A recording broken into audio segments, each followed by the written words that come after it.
Pretty little thing that I...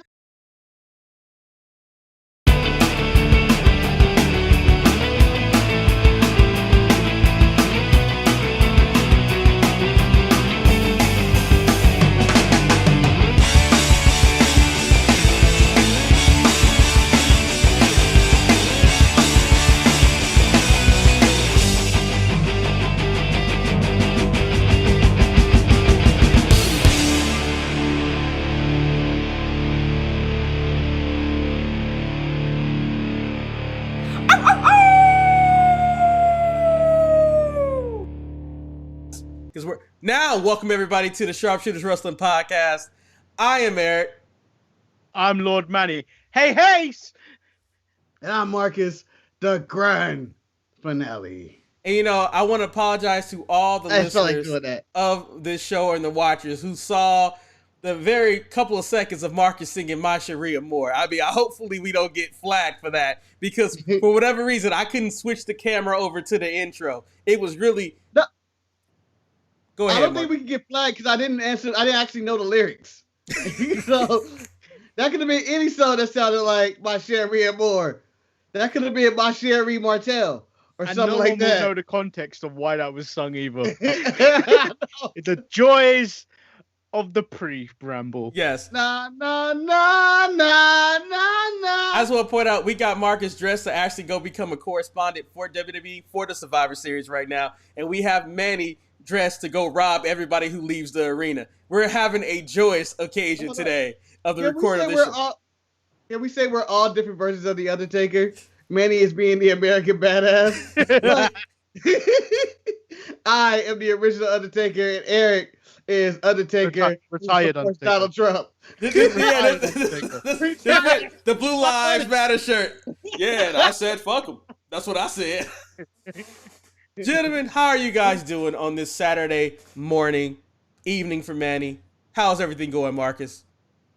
It's going fine. You know, another blessed day of waking up and doing another show against my will, but I'm here to do it. That's good. I hope that person who's holding the gun to your head right now saying, you better do this show, motherfucker, is going to let you live, man. Manny, how about yourself? It's only me. It's only me holding the gun to myself. Eric, I'm doing great. Emold is in the chat saying Marcus looks ready for the Survivor Series pre-show, and he does because he's replacing Booker T. So Marcus is bad. Naomi, bad. Bianca Belair, bad. All terrible wrestlers. Ember Moon is the only good wrestler in the company. Okay, wow. Who actually didn't have a bad week, which is shocking. I'm going to say that. Eric. How dare you, Eric? Hey, I think we should never be allowed to speak. I think we need to. I think we need to stop dilly-gaffling around. I don't even think that's the right word. No. Can we get an embargo to have Ember Moon restricted from delivering promos? I think there should be a rule. Every time she's about to talk, someone has to interrupt her. I'm just saying. She's that bad. She's that bad. I feel like she needs to take a trip to the parking lot. Let me ask a question, Marcus. That should be a shirt, honestly. You need to take a trip to the parking lot. No. The parking lot, the most dangerous place in all America. The shirt should be, I survived the parking lot of NXT. And that's the greatest shirt ever. I survived the NXT parking lot. With that being said, parking lot theme song, it would be the theme song for Oz. That's what it feels like. It feels like you're in a prison. Like that's what's going on there. So I was sent this letter right here, and this letter told me it came from the tribal. It came from the tribal chief himself, and he said, "I cannot start the show without talking about SmackDown first. It has to be the first show that I talk about because he plays second fiddle to no one." Gentlemen, I want to tell you right now, it's not often that a contract signing has me entertained. But this was a contract signing that I enjoyed for all of the wrong reasons. And Manny, I'm going to turn to you because Marcus has his big smile on his face and I know he wants to talk about it. So I'm going to let you go first, Manny. That's who I am. I just love the fact that instead of putting them at two separate ends of the table, they decided to put Drew like in the middle, and then Roman decided I'm gonna fucking sit at the head of the table. That was my favorite part. If you want to talk about boss moves, that was probably the most evil boss. Because Adam's about to sit down, and Roman looks at him like, "Nah, man, I sit at the head of the table." And it's like, you know what? He's right. He sits right there. And then the fact that Roman pretty much sat at the head of the table and looked at Drew with that "you ain't shit" kind of look on you. He's like, Marcus, remember the line where he says, "I knew you would. I knew you would." Like, he complimented him. I knew you would. I believed you. I believed in you, man. I knew you would, man. Paul didn't think so. Paul. You didn't believe it, did you? Huh. I told you. I put money down. I would put money on that mother. But the reason I laughed earlier is that the line that you said, normally I don't like contract signings. Eric, I feel like you always enjoy the contract signings just to see people flip over a table. Well, Marcus, let me be honest. Let me amend my statement. I normally don't like contract signings where the table is not flipped over. Is that a more accurate statement now, Marcus? Okay. The table wasn't flipped over. This is a rare occurrence in which we actually got a contract signing. No hands or fisticuffs were thrown. Drew said his part, signed it. Roman had a lot to say, then signed it. Like, everything was mine. Talk about Drew as a backup. You my backup battery. He's a second chap. He's like, I know what it feels like. I've been there. I know what it feels like when you're not on that level yet. My favorite part, and as Chris said, it's the small details that is making it great. When like Drew signed the contract, Roman picked up the pen, and then he thought about it, and he tapped the pen 3 times on the contract and put it down and said, "You know what? I gotta talk about shit right now. Let me tell you about yourself, Drew. Let me tell you." And he proceeded to tell him. And Adam was like, "I can't say nothing in this situation." Go ahead, Marcus. Keep going. Well, here's where Roman is wrong. Everything he said is kind of true, but he's wrong. If you can't get Roman, they normally go with the Miz to make these appearances. Or Titus O'Neil. Or Titus. Or Stephanie would show up or something. I feel like Drew is like 10th on that list to be the person they want to call. Like, I respect Drew as a champion and a record label and a crew, but I feel like they go other routes. I feel like New Day gets appearances before him. Charlotte. Like, it's a long list of people, I feel like, before you get to, like, can we make an appearance? Can we get Roman or Steph? You know, all right, we got Drew. Because I feel like Drew can make every appearance. Yeah, he ain't gonna ever say no. The one thing about that is Drew is obviously Scottish, and when he speaks, it obviously doesn't come out in a way most Americans will understand first time round. He's gonna say something racist. I don't know. That's not my Scottish accent. That's not like your Triple H. That sounded like Triple H. Yeah, that was Triple H accent, but that's what the American sounds like. I don't know why. Like, he's gonna say something racist, like, "You, how are you doing?" And it's like everybody's like, you know, he's evil. No, I think America has that USA chant. I think my favorite thing about this entire segment, though, was that the fact that you needed to watch Raw. Monday Night Raw really gave a narrative, like a hero's quest for Drew McIntyre. Like, when Sheamus brought him the chest of secret attire that really brought him back to his heritage, and then next thing you know, Sheamus is holding a sword, which has the greatest behind-the-scenes backstory where they're like, "We need a sword." And Vince is like, "I have a sword that Stephanie and Paul gave me. Let's give him this sword." And it's like this dude found himself to beat Randy, who was going to walk away from that match. But then Adam Pearce, who has got all this power without even being known that he's power, makes it a no DQ, no countout match that then it becomes advantageous to Randy because he's working on the jaw. And the next thing you know, Claymore out of nowhere, and you feel good about Drew winning the title because last week Roman said that shit to him. "Don't talk to me unless you got the title." He got the title. He came back and he talked to him.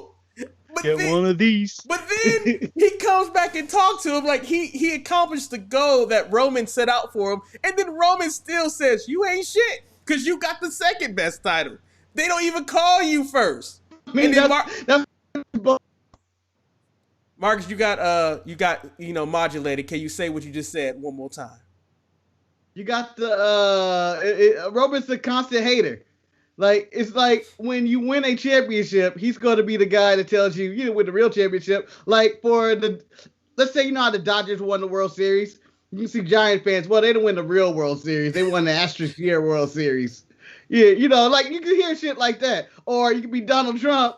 You didn't win the real election. I'm gonna win the election. I won the election.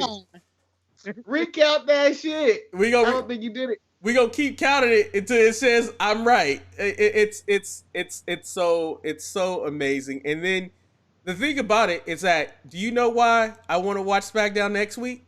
Not because of the fallout from Survivor Series. I want to know what happens to Jey Uso because he lost to Daniel Bryan in the main event. Because I know the head of the table is not going to be happy that Jey Uso could not beat Daniel Bryan. Marcus, were you shocked that new haircut having Daniel Bryan got that win? I was not shocked at all. I felt like he was getting that win as soon as he pushed down Sami Zayn. I was like, oh, he fired up tonight. When he pushed him down in front, when he was showing off in front of Kyla Braxton, his wife better be looking out, because that's what Daniel Bryan, like, he was showing off. He showed up in a new haircut and pushed down Sami Zayn like he was a grown-ass man, talking about, I'll beat your ass. Like, he was showing out. Oh, I don't even know what segment we're talking about. We're talking about the main event, Jey Uso and Daniel Bryan. Yeah, overall, though, I enjoyed the segment, and I predicted Daniel Bryan would win. There was no reason for Jey to win this. He has to face the consequences of Roman Reigns, who I think is going to lose to Drew McIntyre tonight. You mean tomorrow? Or tomorrow night. Tomorrow night. So, Manny, I'm going to ask you this question because I had came in from work, so I had to drive in. So, like, it was at the main event already. And the first thing I saw was like, why is Jey Uso fighting Drew Gulak? Because the haircut makes Daniel Bryan looks a lot like Drew Gulak. Are you happy with the direction of his haircut? And do you think that after Survivor Series... Hold on, Eric. What's the haircut got to do with this? Nothing, but I brought up the hair. Manny, I wanted you to ignore the first part of the question and only answer the second part of the question. Why are you asking the first part of the question? Because it was already... You make me look bad for not answering the first part of the question. What do you think of Daniel Bryan's new haircut? Second question. You have that... Eric, I bring you back to Full Gear when they asked Don Callis. So Don Callis, why is Kenny Omega called the cleaner? Well, Kenny Omega likes video games and all this stuff. Never really answers the question. Well played, but you see, what happened was, Manny, that I was editing myself in my head, and I realized that my haircut question was a really dumb question, and I was trying to move on to something else, and it was already being questioned out. But my real question to you, Manny, strike the haircut. Teacher has taught me there are no such thing as dumb questions. Oh, Mark, the haircut question. I have to answer the haircut question. And it'll be like the direction Daniel Bryan has chosen for himself. His own personal image. And to judge another man's haircut. Well, it's interesting to see that, because Rusev once cut his hair without the direction of the WWE, and then got in trouble for doing so. So I wonder if he got his haircut cleared by Vince before he did it. Well, he went over Jey Uso, so I'm assuming he got that haircut approved. If not, Jey Uso would have got that win. So, Manny, my real question for you: do you think Daniel Bryan is the first challenger after post-Survivor Series for Roman Reigns? I think so. I don't think it's going to be like this long, drawn-out kind of title feud. I think it's like maybe a 1 or 2 done kind of match role. I don't foresee it being a long-term feud, because he's obviously going into the Royal Rumble, which this will probably lead into, but there'll be another challenger come the Royal Rumble. Okay. Now, moving on to the coldest moment of the night. This is where Crypt Sasha Banks comes out to the ring.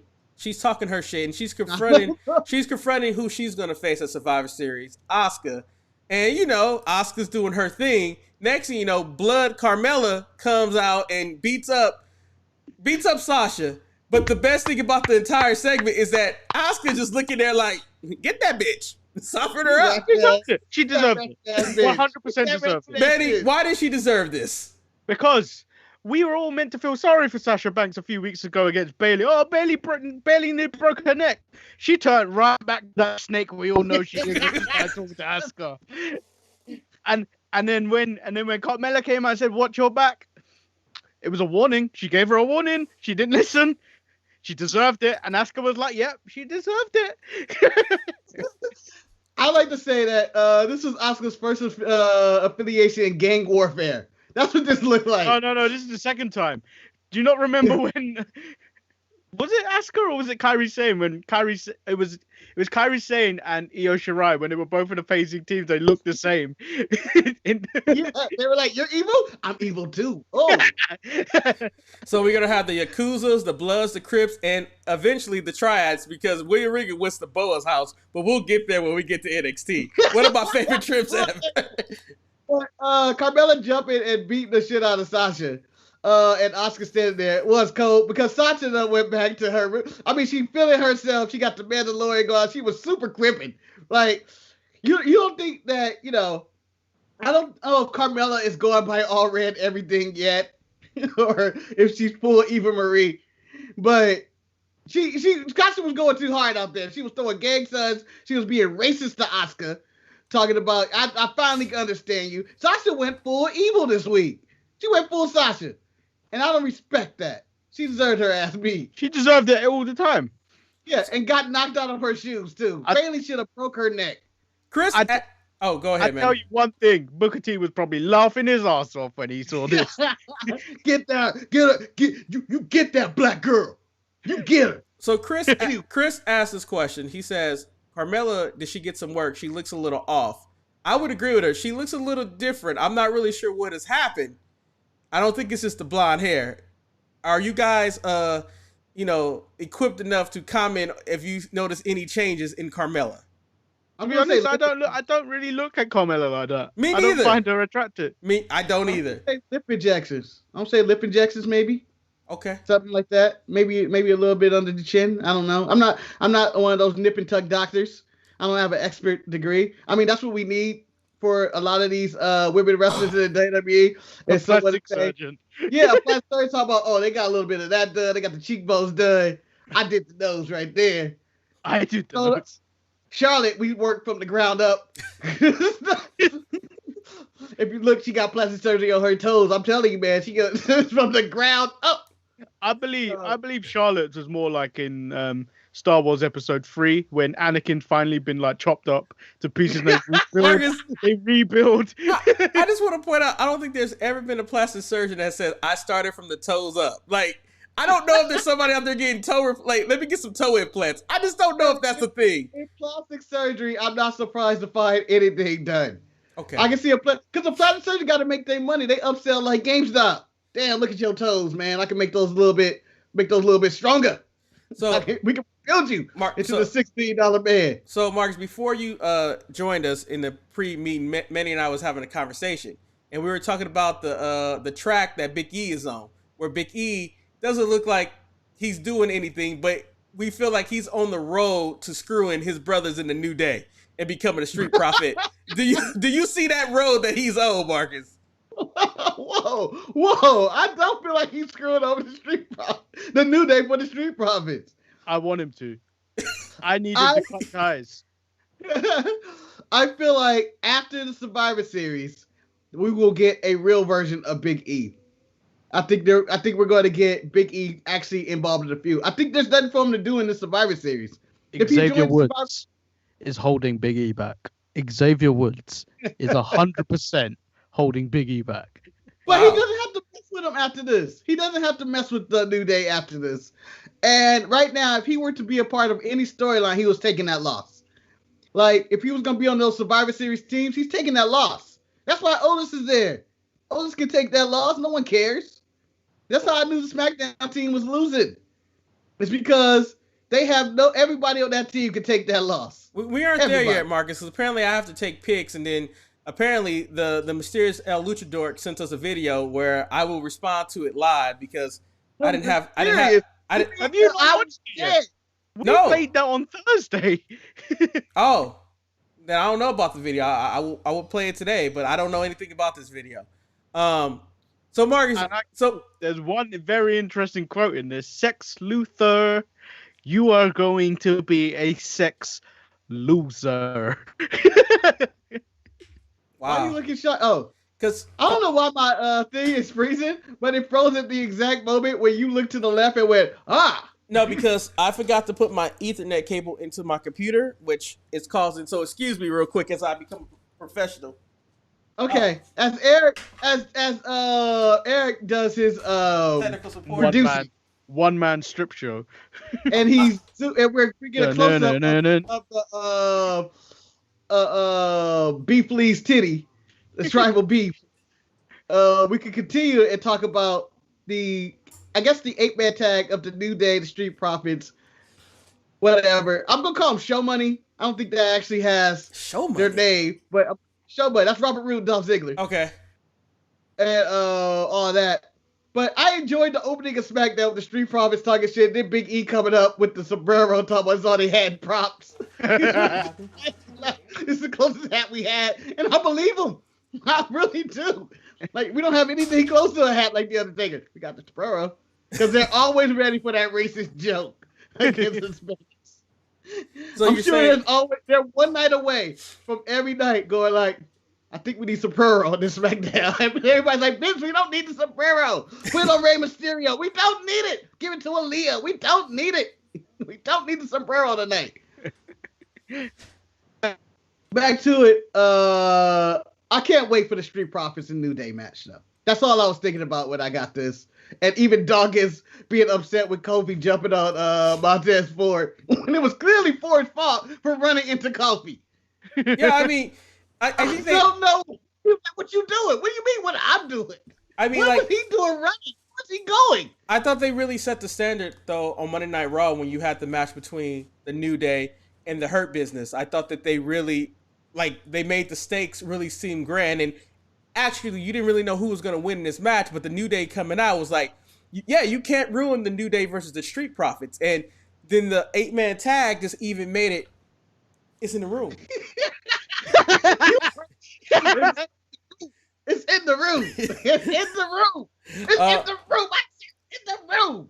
But so I think this is probably the match that I'm anticipating the most, like you said, Marcus, at Survivor Series, is the Street Profits versus a New Day. I mean, Montez is the new modern day Kofi Kingston, where he can do almost anything athletic in the ring, and Xavier Woods is he's Xavier Woods. He's one of a kind. As Medi wants him gone for some reason. I don't want him gone. I just want him out of Big E's life. You're ruining his life. Shout out to the New Day for getting on Gears of War 5. Yeah, so that could also be a reason why they won't be Big E won't be turning on Coffee because they are their podcast. I guess quiet with each other. The last thing we'll probably talk about SmackDown about is that can I chime in for one last thing about this? Go and ahead. I know it's involving AEW. The WWE tag team is blacker than the entire AEW roster. Like, I mean, they can AEW can always talk about how they have the world's greatest tag team division, but then we can always say, well, how about your black division? Because we have all this black division. There's all this black on black bias in the tag team game right now. Marcus, AEW has a top flight black division, so don't talk about them right now. Moving on. The last thing I want to talk about. Hold on. Top Flight is a knockoff New Day, as the Private Party is a knockoff Street Profits. Marcus, no, we will talk about Top Flight when we get there. Oh, kid and play tag team. But we need to talk about the one last thing that I know no one wants to talk about. I don't know if you guys talked about it. Oh, you couldn't because it didn't happen yet. But the boat finally found a way to get her ship into the harbor. She finally made it on that team. She was trying to get that free entry like Otis did, but that went to Bayley. But Natty beat Tamina because there's no one Mina. Marcus, you being a big Tamina supporter, were you disappointed that the boat got into the match? You know, I know this isn't true what I'm about to say, but I feel like it is true. I feel like this is the first time Tamina's missing Survivor Series on the team. I feel like she's made every single Survivor Series women's team until this one, and she finally didn't get on one. And she normally be the first one to go out. Like, she'll start off all strong. It's like, damn, Tamina's dominant, and be out in the first minute of the match. This is the first year we're not going to get the Tamina spurt. You might be correct, Marcus. I think it's been about 3 consecutive years that Tamina's been in this women's match. Yeah, whether it's good or bad, but that's the case. Here's why I'm really disappointed. We don't get the annual Nia Jax Tamina standoff that happens every year, but nothing ever comes of it. I don't know why you want that. That's the first thing. I want it every year.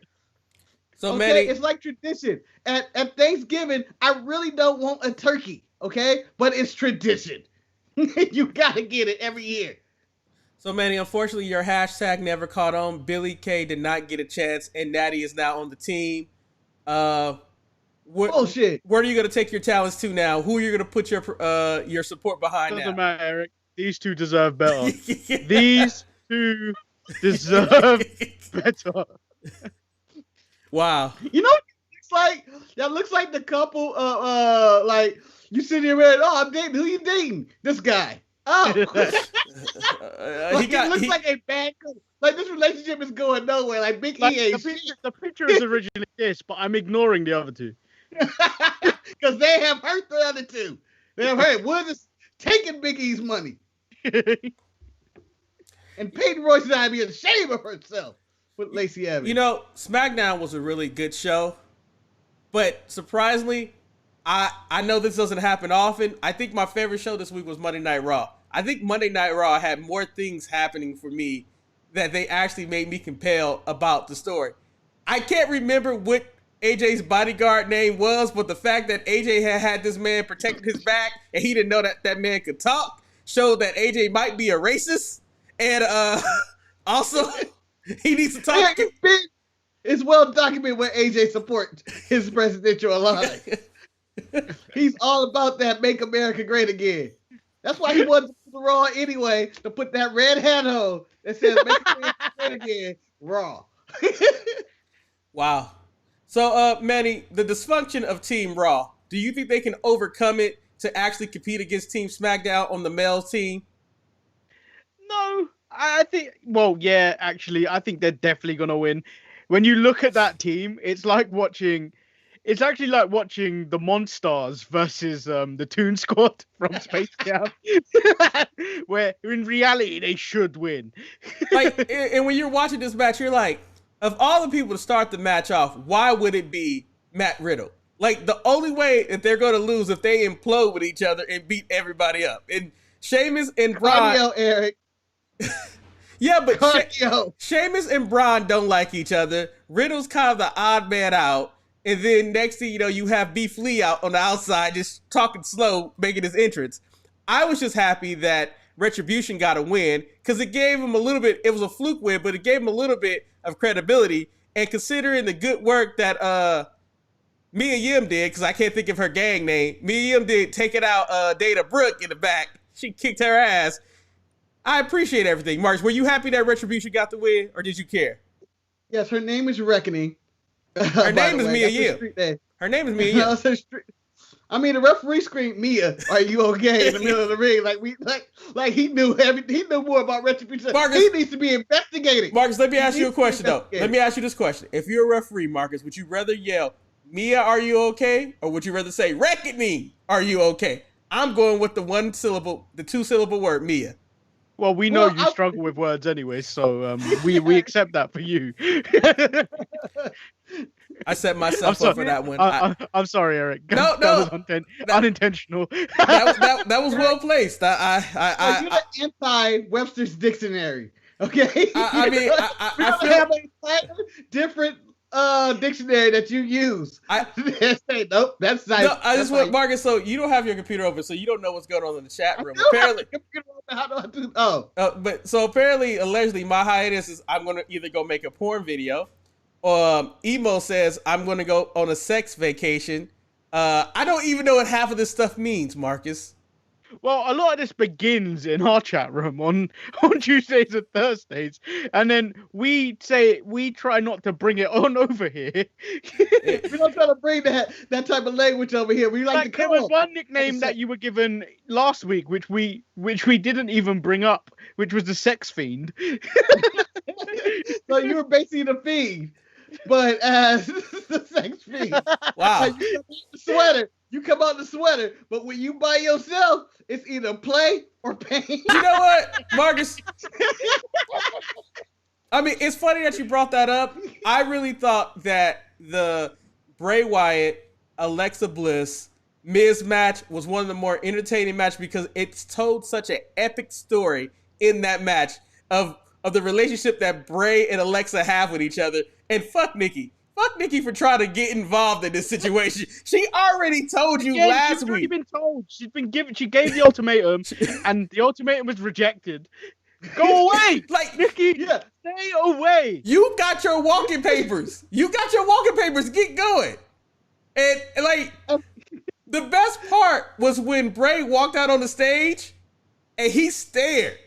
He stared daggers into Nikki Cross, like, leave her alone. But then it kind of made me feel like he was going to invite her to the Playhouse too. I'm not really sure what was going on. Marcus, did you enjoy Miz, Bray, Alexa, John Morrison getting beat up, or do you think they booked Bray too strong? Well, this was Bray Wyatt, not even the Fiend, that they booked strong over the Miz. Also, can we point out too, Bray Wyatt has fought the Miz multiple times since the Fiend has been created, and the Fiend never fights the Miz. He has no respect. Yeah, because the Fiend sees the Miz as a B+ character. Yeah, so he sends out Bray Wyatt. C+. The Fiend only comes out when he has real challenges, and when he says, "Bray, can you handle my lightweight?" And in their psychotic conversation that he has with himself, like, "Is it the Miz? I'm not coming out for that. Come on, like it's the Incredible Hulk." Tell him, like, "You want to come out?" "No, I'm not doing that." Because it's the Miz. You can whoop him up, and as evidence proved on the Raw, he whooped him up as Bray Wyatt. Who I think Bray Wyatt in the sweater vest has only 2 victories, and I think they're both against the Miz. Can I just point out, because we haven't mentioned it already yet, the most impressive thing that Alexa Bliss has ever done was that leap onto John Morrison, yes. which Marcus believed it was a stunt double. I don't know what that was, but that was like the craziest leap ever. And then afterwards, like when the match is over, she comes up.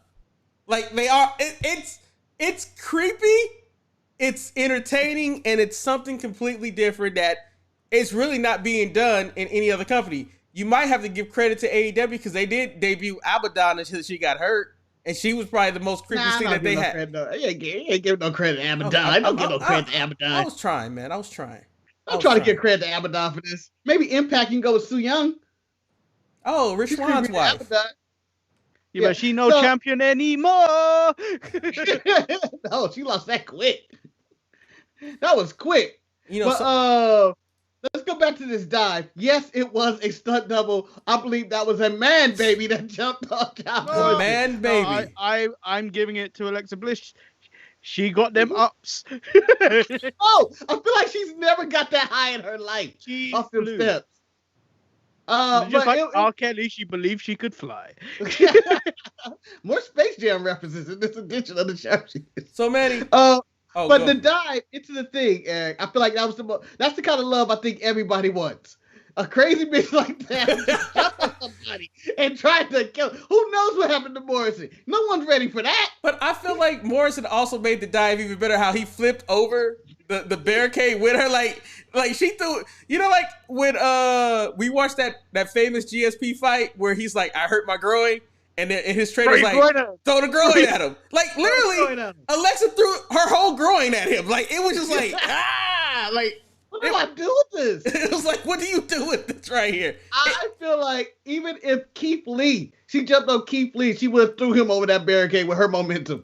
No one was surviving that. No one. That was a missile, man. That was a missile. Speaking of survival. Holy shit, if they threw that at me, I would have never been UFC champion. Manny, I have an important question for you because you work in the HR industry, and there's rules and guidelines that need to be followed. Am I correct? Right?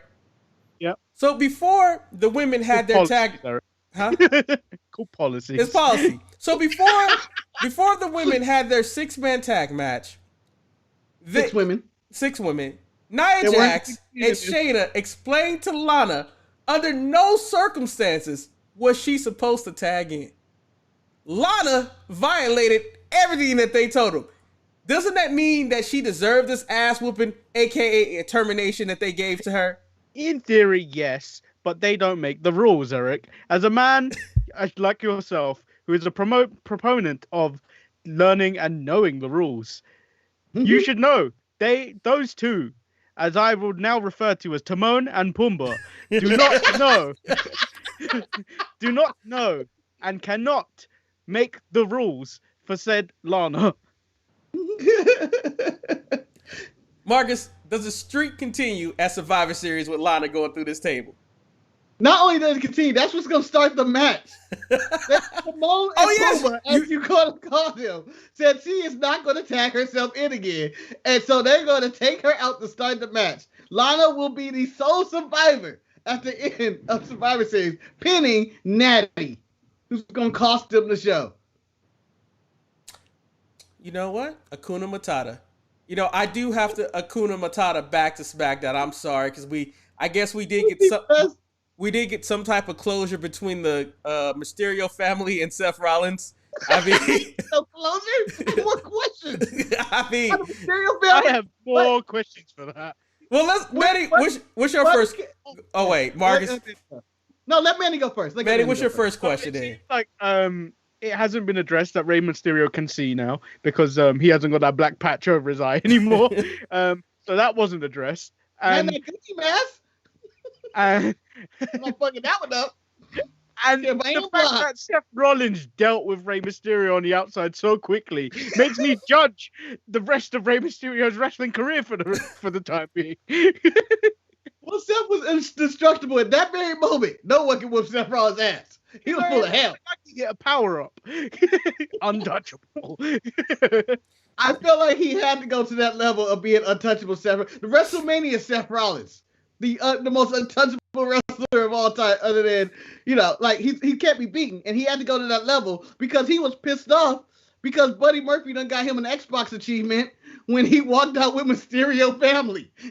Like when that came up, I went, Mysterio family respect achieved. No, like that's my worst thing is like y'all hated this dude for almost 3 months. Now next thing y'all are the biggest support bunch for him. It just they should have been a little leery of Buddy. He came out there like the Nightmare Family with all the Rhodes. Yeah. Johnsons in the world. The only thing he was missing was Cody's pyro. That's the only thing he missed. I was like, why like the Mysterio family don't miss paychecks. That's what I'm saying. They once you become a part of them, they are gonna walk to the ringside at all times. Even the mama was like, I don't think I need to walk out with Buddy this week, guys. He's still sleeping with our 19-year-old daughter. He's 35 No, Marcus, years old. you got to remember the storyline. She was the only one that was okay with it at the beginning. Technically, Rey Mysterio should be more upset about his 19-year-old daughter sleeping with old-ass Buddy Murphy. In theory, she's an adult. She can do what she wants with her. I appreciate that, but they're still like, I don't trust you, Buddy. You in this for the Mysterio Buddy. It's like reverse sugar daddy. Marcus, it's not for the money. It's for that Louis Vuitton connect that they have because they have so much Louis Vuitton. It's ridiculous. If I see one more LV, it's like next week, Eric, I want to go to the Mysterio's house and have Thanksgiving. I know we can't get that because SmackDown's on Friday, but I want to see Buddy at the Mysterio house for Thanksgiving. I need to see it. I need to see him coming over and them offering him food, and the food just is terrible and bland, but he's over there pretending he like it. There's Louis Vuitton forks and knives and napkins. Can I ask a question? Louis everything. I mean, I know this is probably not. Are we gonna get Thanksgiving at the Garganos? I want it. I want it so bad, but like Johnny is having a hard time right now. I mean, it'd be Johnny, Indy Hartwell, and Candace. And then maybe they invite Leon Ruff and Damian Priest over. I'll be good for that build-up for that match. It's like, we're going to have a Thanksgiving dinner. Real Rico's like, we're putting together WarGames. But before I'm so mad I didn't get out on the live show. What, you didn't get the announcement of WarGames on the live show? No, you didn't hear William Regal because everyone waits for this once a year. And even when they did the network exclusive for that, you can hear Adam Cole go, just say it, man. I'm waiting for you to say it. Just say it. WarGames. But Manny, I'm sorry to say, he was too focused on his live show to be worried about saying WarGames. He went to Boa's apartment to check on Boa's well-being.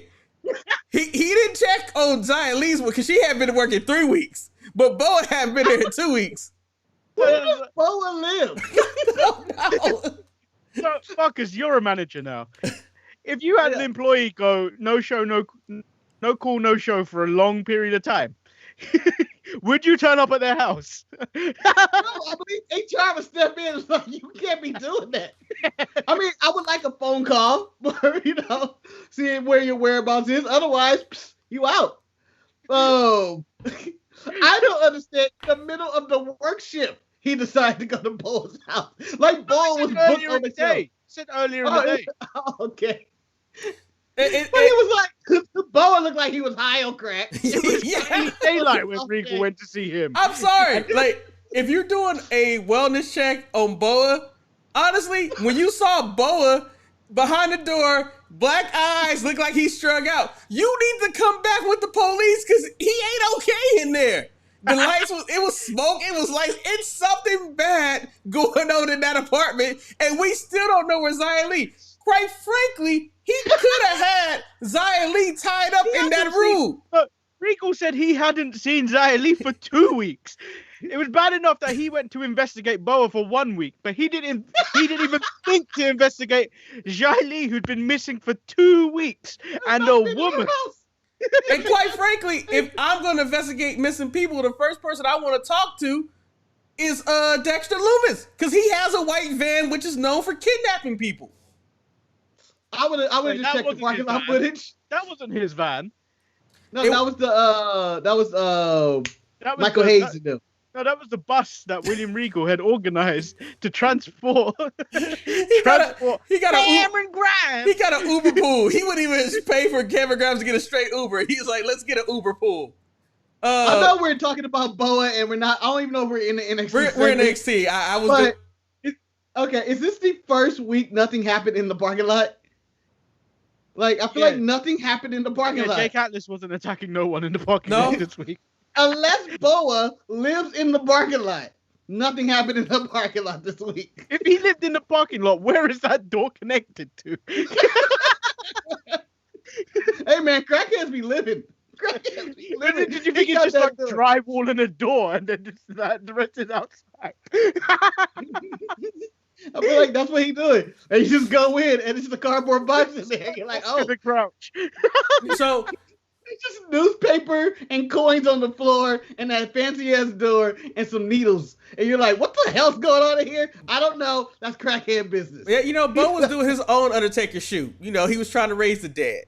But one of the things that, people were talking about when the story came out that the reason why Leon Ruff won the North American title was because NXT wanted to incorporate a little bit more comedy into their show. Quite frankly, by the way, it's a shit reporting. By the way, anyway. But I will point out that I don't care if that was true or not true. I love what they did with Leon Ruff this week on NXT because they made Leon Ruff be a man, and it was showing that he was not going to be roughed around by people disrespecting him and his championship reign. And I really appreciate that. Marcus, Damian Priest thought he was a joke, and he went out there and roughed up Leon Ruff, and I did not appreciate that. But he still retained that title. He apologized first, Eric. He apologized first. You gotta make sure you get the apology in. Because if he didn't apologize, we'd have all kinds of business going on here. But, in respect to Damian Priest and his punch and his apology, guess who still went to the pay window that night, baby? It was Leon Ruff. He could have kicked Johnny. Gave Johnny the pay window money. But no, his pettiness allowed him to take out Leon Ruff. Get him the victory and the pay window. Very disrespectful, though. Gone with joke. Manny, it's a fucking game? My life's a game? Was Leon's Ruff slap enough on Damian Priest, or... Because it just was like, like... I felt like it was like a child hitting his father. Like, let's play fight, daddy. That was it. And Marcus, we are known to have tempers. And Marcus, I can see you having that Leon Ruff temper where you ain't getting no respect. So you say, you know what? I'll fight both they asses. And end up, you go lose your title somehow, some way. Is that right, Marcus? Yeah, but I saw that was Regal's reaction of, "Oh baby, no." What are you doing, man? You gonna get killed. That's Damian Priest. That's Mr. Steal Your Girl, Put Her in the Hot Tub, Damian Priest. That's Johnny Gargano, who maybe in Ghostface attacked a woman. Like, these people are crazy. You shouldn't be doing this. But with all jokes aside, Leon Ruff made the right decision and attacked this storyline of the online reports of them calling him a joke, which is the stupidest reporting I've heard in the history of things. And us wrestling fans deserve better journalists. This is like me saying, "Oh, let me report breaking news: AEW did the Inner Circle MJF angle because they wanted to infuse comedy on their show." Wow, man, it's stupid. I don't even know what just happened. Manny is taking shots at the chat room. So no. So Chris, in response to Eric saying both of you have tempers, he said, "Yeah, you all have tempers." But I feel it's rich coming from someone that leaves the room or the chat room when we mention Shawn Michaels or Charlotte, and then throws a hissy fit and just leaves. Manny, I believe we got a package coming in, and I believe that package is a hippo in a crate. I'm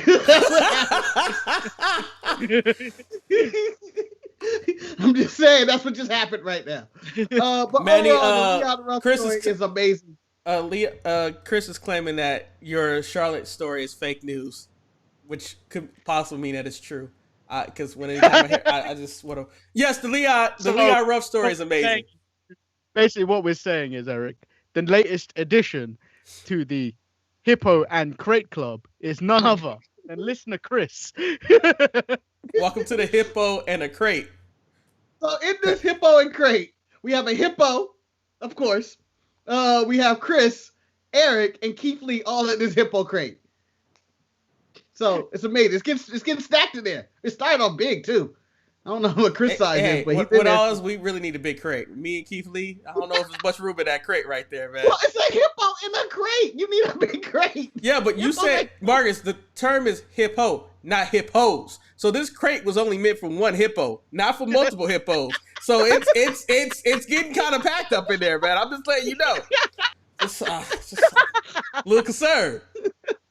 That's what Marcus. Bravo. Show. Yeah. Bravo, Eric. Bravo for you using grammar against us for the first time. We attacked grammar. That's a lot of meat in that crate. We don't attack Eric's grammar. We attack his ability to speak. Yes. My friends at work attack my grammar. That's where that happens. So Eric is the Joe Biden of the Sharpshooters. Maybe he's going to get the sentence out. Maybe not. Well, Eric, I also get attacked for my grammar. Apparently, I use too many commas instead of full stops. Oh, you're a comma whore. Oh. That's what they are. Huh. Man, like, sometimes you see somebody write a sentence and there's just a comma that just don't need to be there. It's like, Eric, my sentences sometimes can be a whole paragraph. so Manny, so you try to prevent your run-on sentences with commas. So it's like hurdles to have your long sentences jump over stuff. But I feel like a marathon writer. The more common crime in that sense is the people that write every word with a capital letter. And I've seen few people do that, and it bugs me to the point. It's like, what are you trying to achieve here? It's not a title. Okay, I have a question. A grammatic question for you guys. I know you guys use the commas, but do you guys use the semicolon, which is basically a comma with a period on top? No. Do you use that? I prefer a semicolon. You would prefer a colon, because that's what you do. What? I don't even know what that means. That was the most unnecessary joke you ever made. Yeah, it was for no reason. For no reason. Wow. I guess we're going to fuck up some commas right now. We're not going to fuck up some commas.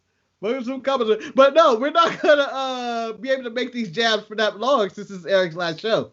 So just for the year, for 2020, man. I ain't died. I don't think I am yet. I mean, well, we'll still make them. Eric just won't be here, nor will he watch them or listen. Yeah, his reactions are the best part. Talking about somebody behind their back is never fun. Talking about to their face is always good. Yeah. By the time I come back, we're gonna have 10 hippos in the hippo crate. That's all I know. I haven't been in there yet. I don't think me and Manny both have not entered that crate. You know why you haven't? Because you guys are both of us do. Because you guys are the only ones that put people in this crate. I mean, so it's like I don't think you're gonna put yourself into the crate. Just simple as that. I also issued demerits last week. Oh shit! So going back into NXT because this got derailed really quick. We became hypocrites. We started doing grammar. I don't. Manny gonna probably splice this up and it's gonna look really bad as little nuggets of the sharpshooters. Hold on. I wasn't the one that did that. Whoa! How dare you? You should be able to tell between the difference in thumbnails. Manny, who does what? First of all, when I see the thumbnails, it's on my little iPad, my iPad mini. I'm not looking for detail. And I assumed it was you doing it because I know Marcus is so tired he can't do anything. But apparently that's not the case. Marcus is putting in work. Well, see, the difference was when I looked at it, I was like, that wasn't me. So it could clearly only be Marcus because Eric is too lazy to do something like that. I'm not gonna die, and I'm not gonna not. I'm surprised that I made a shitty graphic for this show. But I felt and I knew right away. Actually, that's probably your best graphic you've made. Yeah. But I knew it was you. I knew it was you. Saturday's my show. I knew it was you because when Manny makes one, he puts the logo of whatever show he's doing. He doesn't add both logos to all the shows. You combine everything and you put it to the side, this own neat little thing in the corner. Manny throws it right on top of the picture. What? More important than the picture. Yeah, I just throw large fonts and I try to fit the logo in after. So that's the hardest part. I was going, how do I put the or? Like that was the hardest thing I did all week. Making the thumbnail, I feel like is the easiest thing for me. Making the title is by far the hardest thing for me. Oh, the title sucks. I hate doing the title, and that's why all my titles suck. That's why I went with Sex Luthor last week. Why not? It was really hilarious too when I saw Raphael say he's listening to Sex Luthor. I'm like, that sounds like a bad rapper or something like that. But I'm sure it is. And I bet you he sounds just like Flow Rider, but worse. And he's in front of everybody's Walmart. Hey, I think it's been 2 weeks that man who we would not mention on our show was not on SmackDown. It was a good in a row, I think. It was a good week. Yes. I honestly think we should have Ice Cube come up whenever he's not on any show. Today was a good day. So, going back to NXT, Dexter Lumis apparently either has very fat... With no lines. I'm sorry. I mean, Cameron Grimes either has very fat pocketbooks or he got some pictures on Regal because I don't know how he got this blindfold match book because he said, I can't fight him because I can't see them eyes. Them eyes are scary.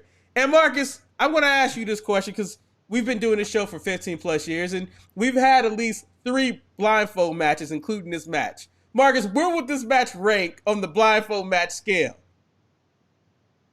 Well, I believe that it's the only blindfold match where the blindfolds were done with after the first 2 minutes of the match. I mean, back when Jake the Snake was fighting Rick Martel, they went full blindfold. They went full blindfold for that match.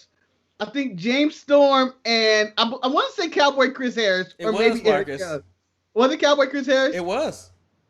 Went full blindfold, with shenanigans, and Santino decided he could see and use the Cobra, I believe. I don't know why I remember every blindfold match that's ever happened.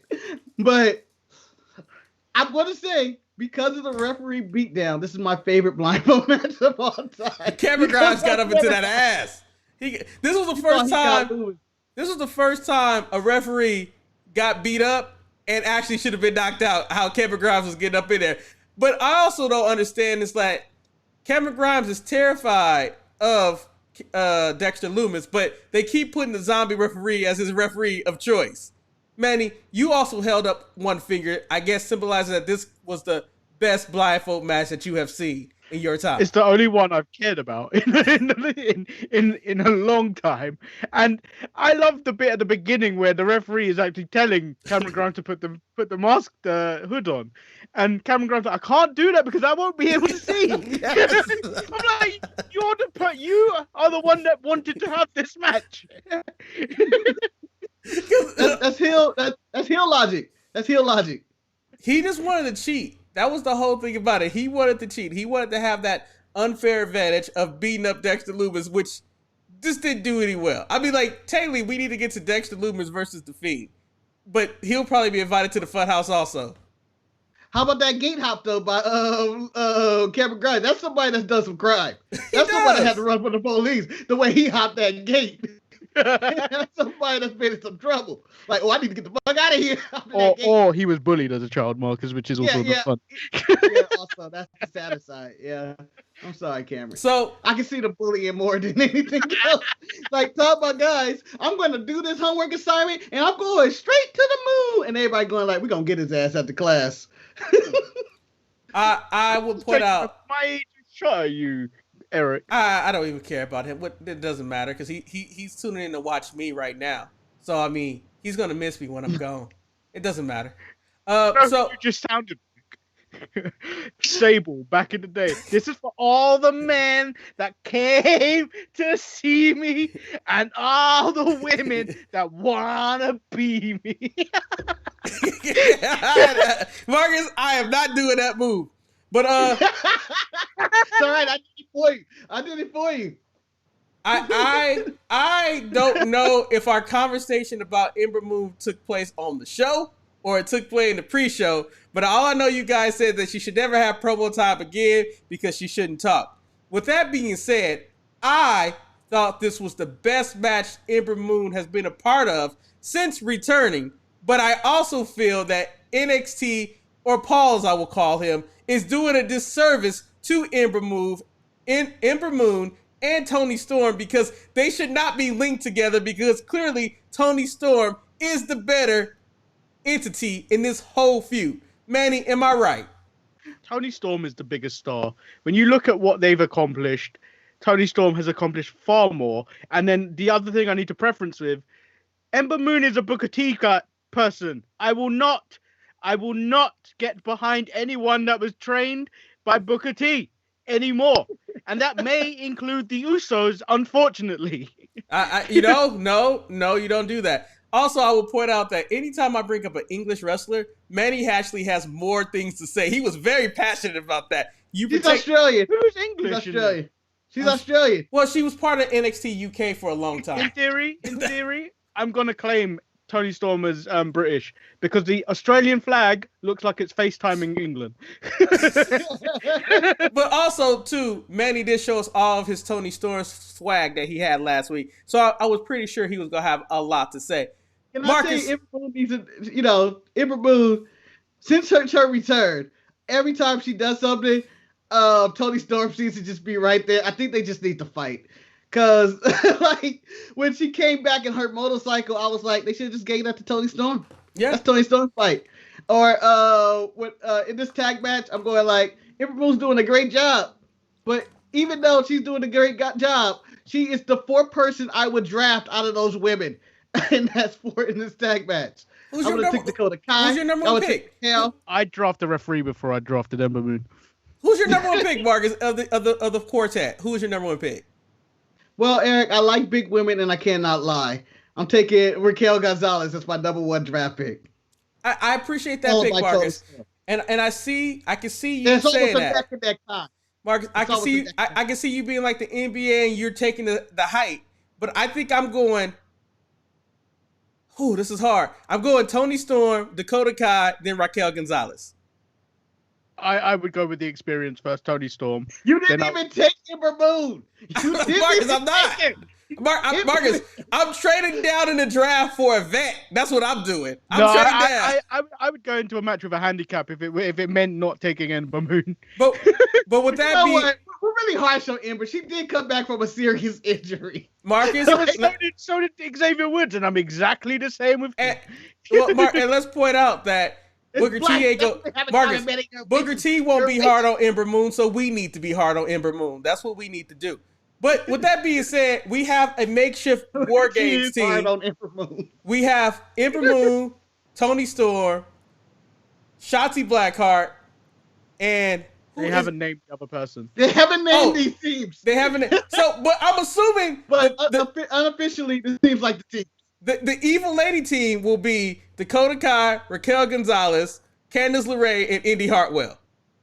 I can't believe that I like Tony Storm, but I like the bad guys a lot more. That's who I put my hat behind on the WarGames. And I love WarGames. WarGames might be one of my favorite pay-per-views. Eric, say it properly.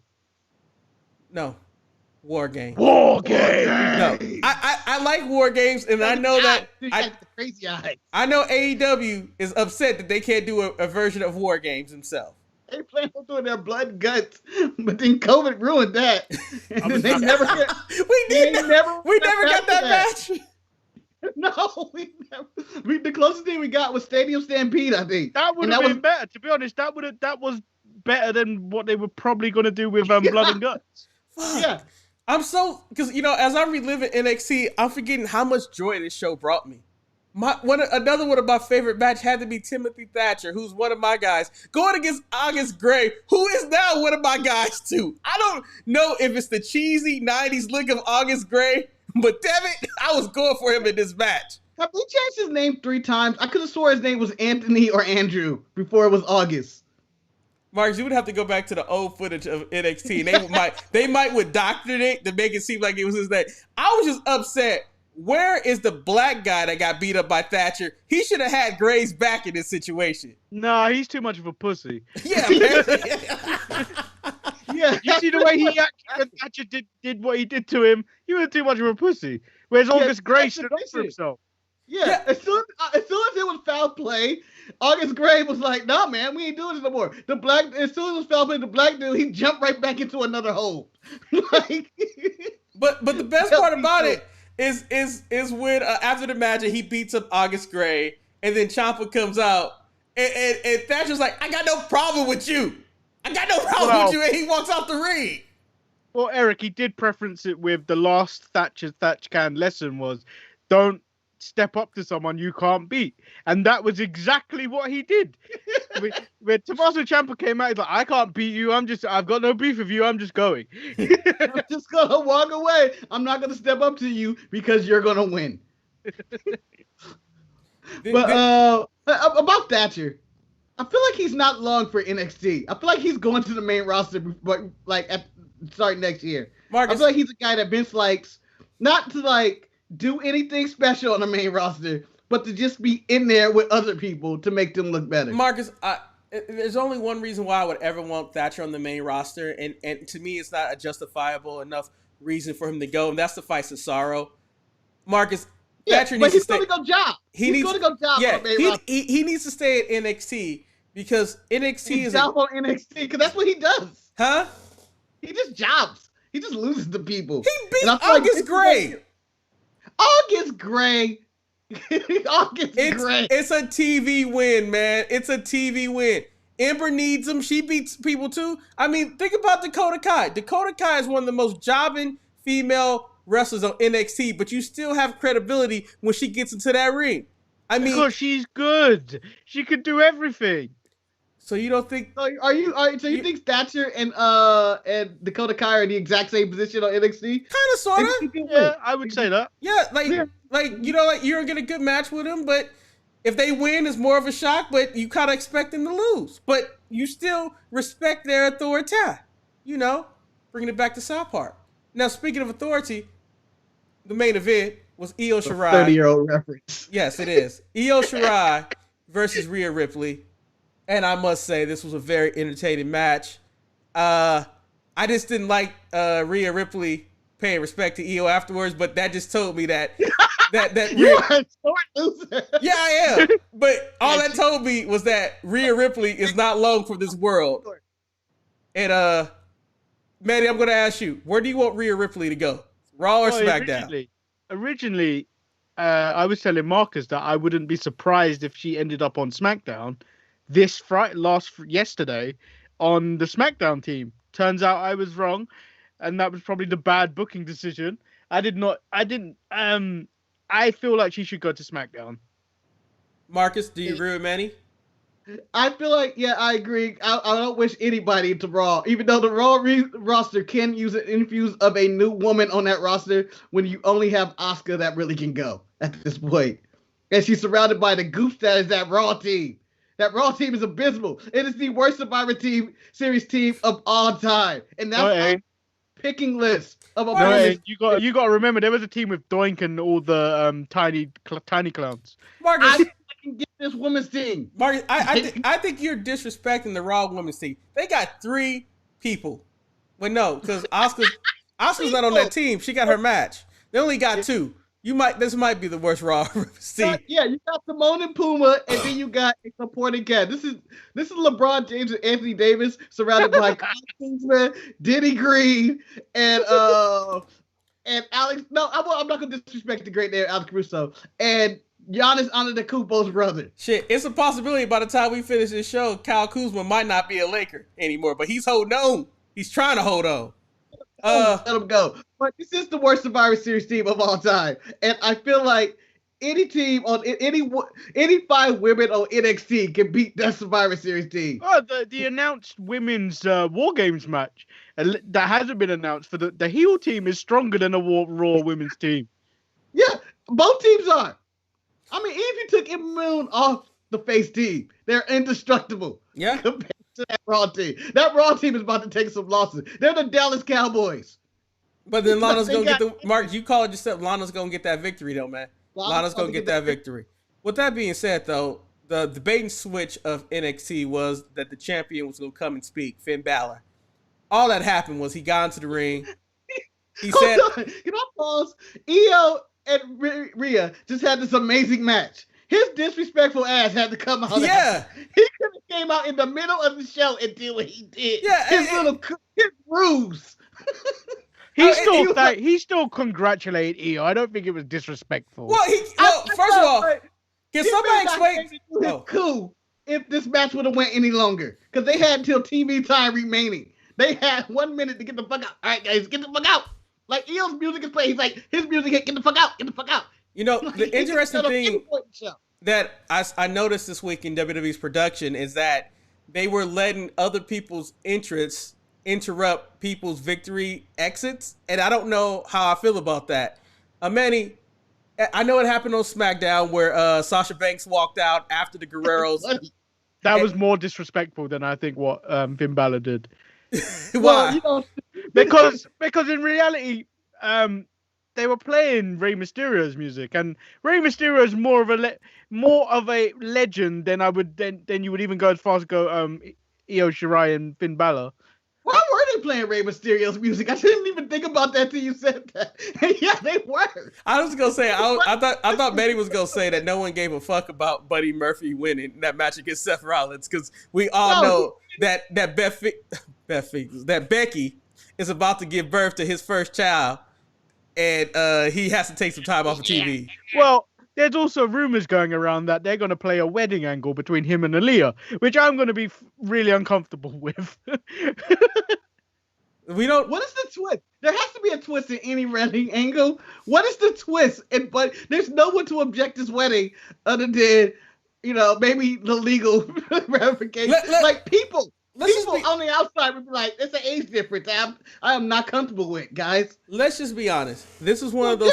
This is one of the storylines that just needs to go away without any explanation. Yep. All of a sudden, Buddy and Aaliyah are not on camera anymore. The next thing you see Ray and Dominic tagging with each other, and then it just goes away. That's all we need to have happen. We don't need any. I don't need a conclusion. I don't. Dominic and Murphy are going to become SmackDown Tag Team Champions. I'm okay with that.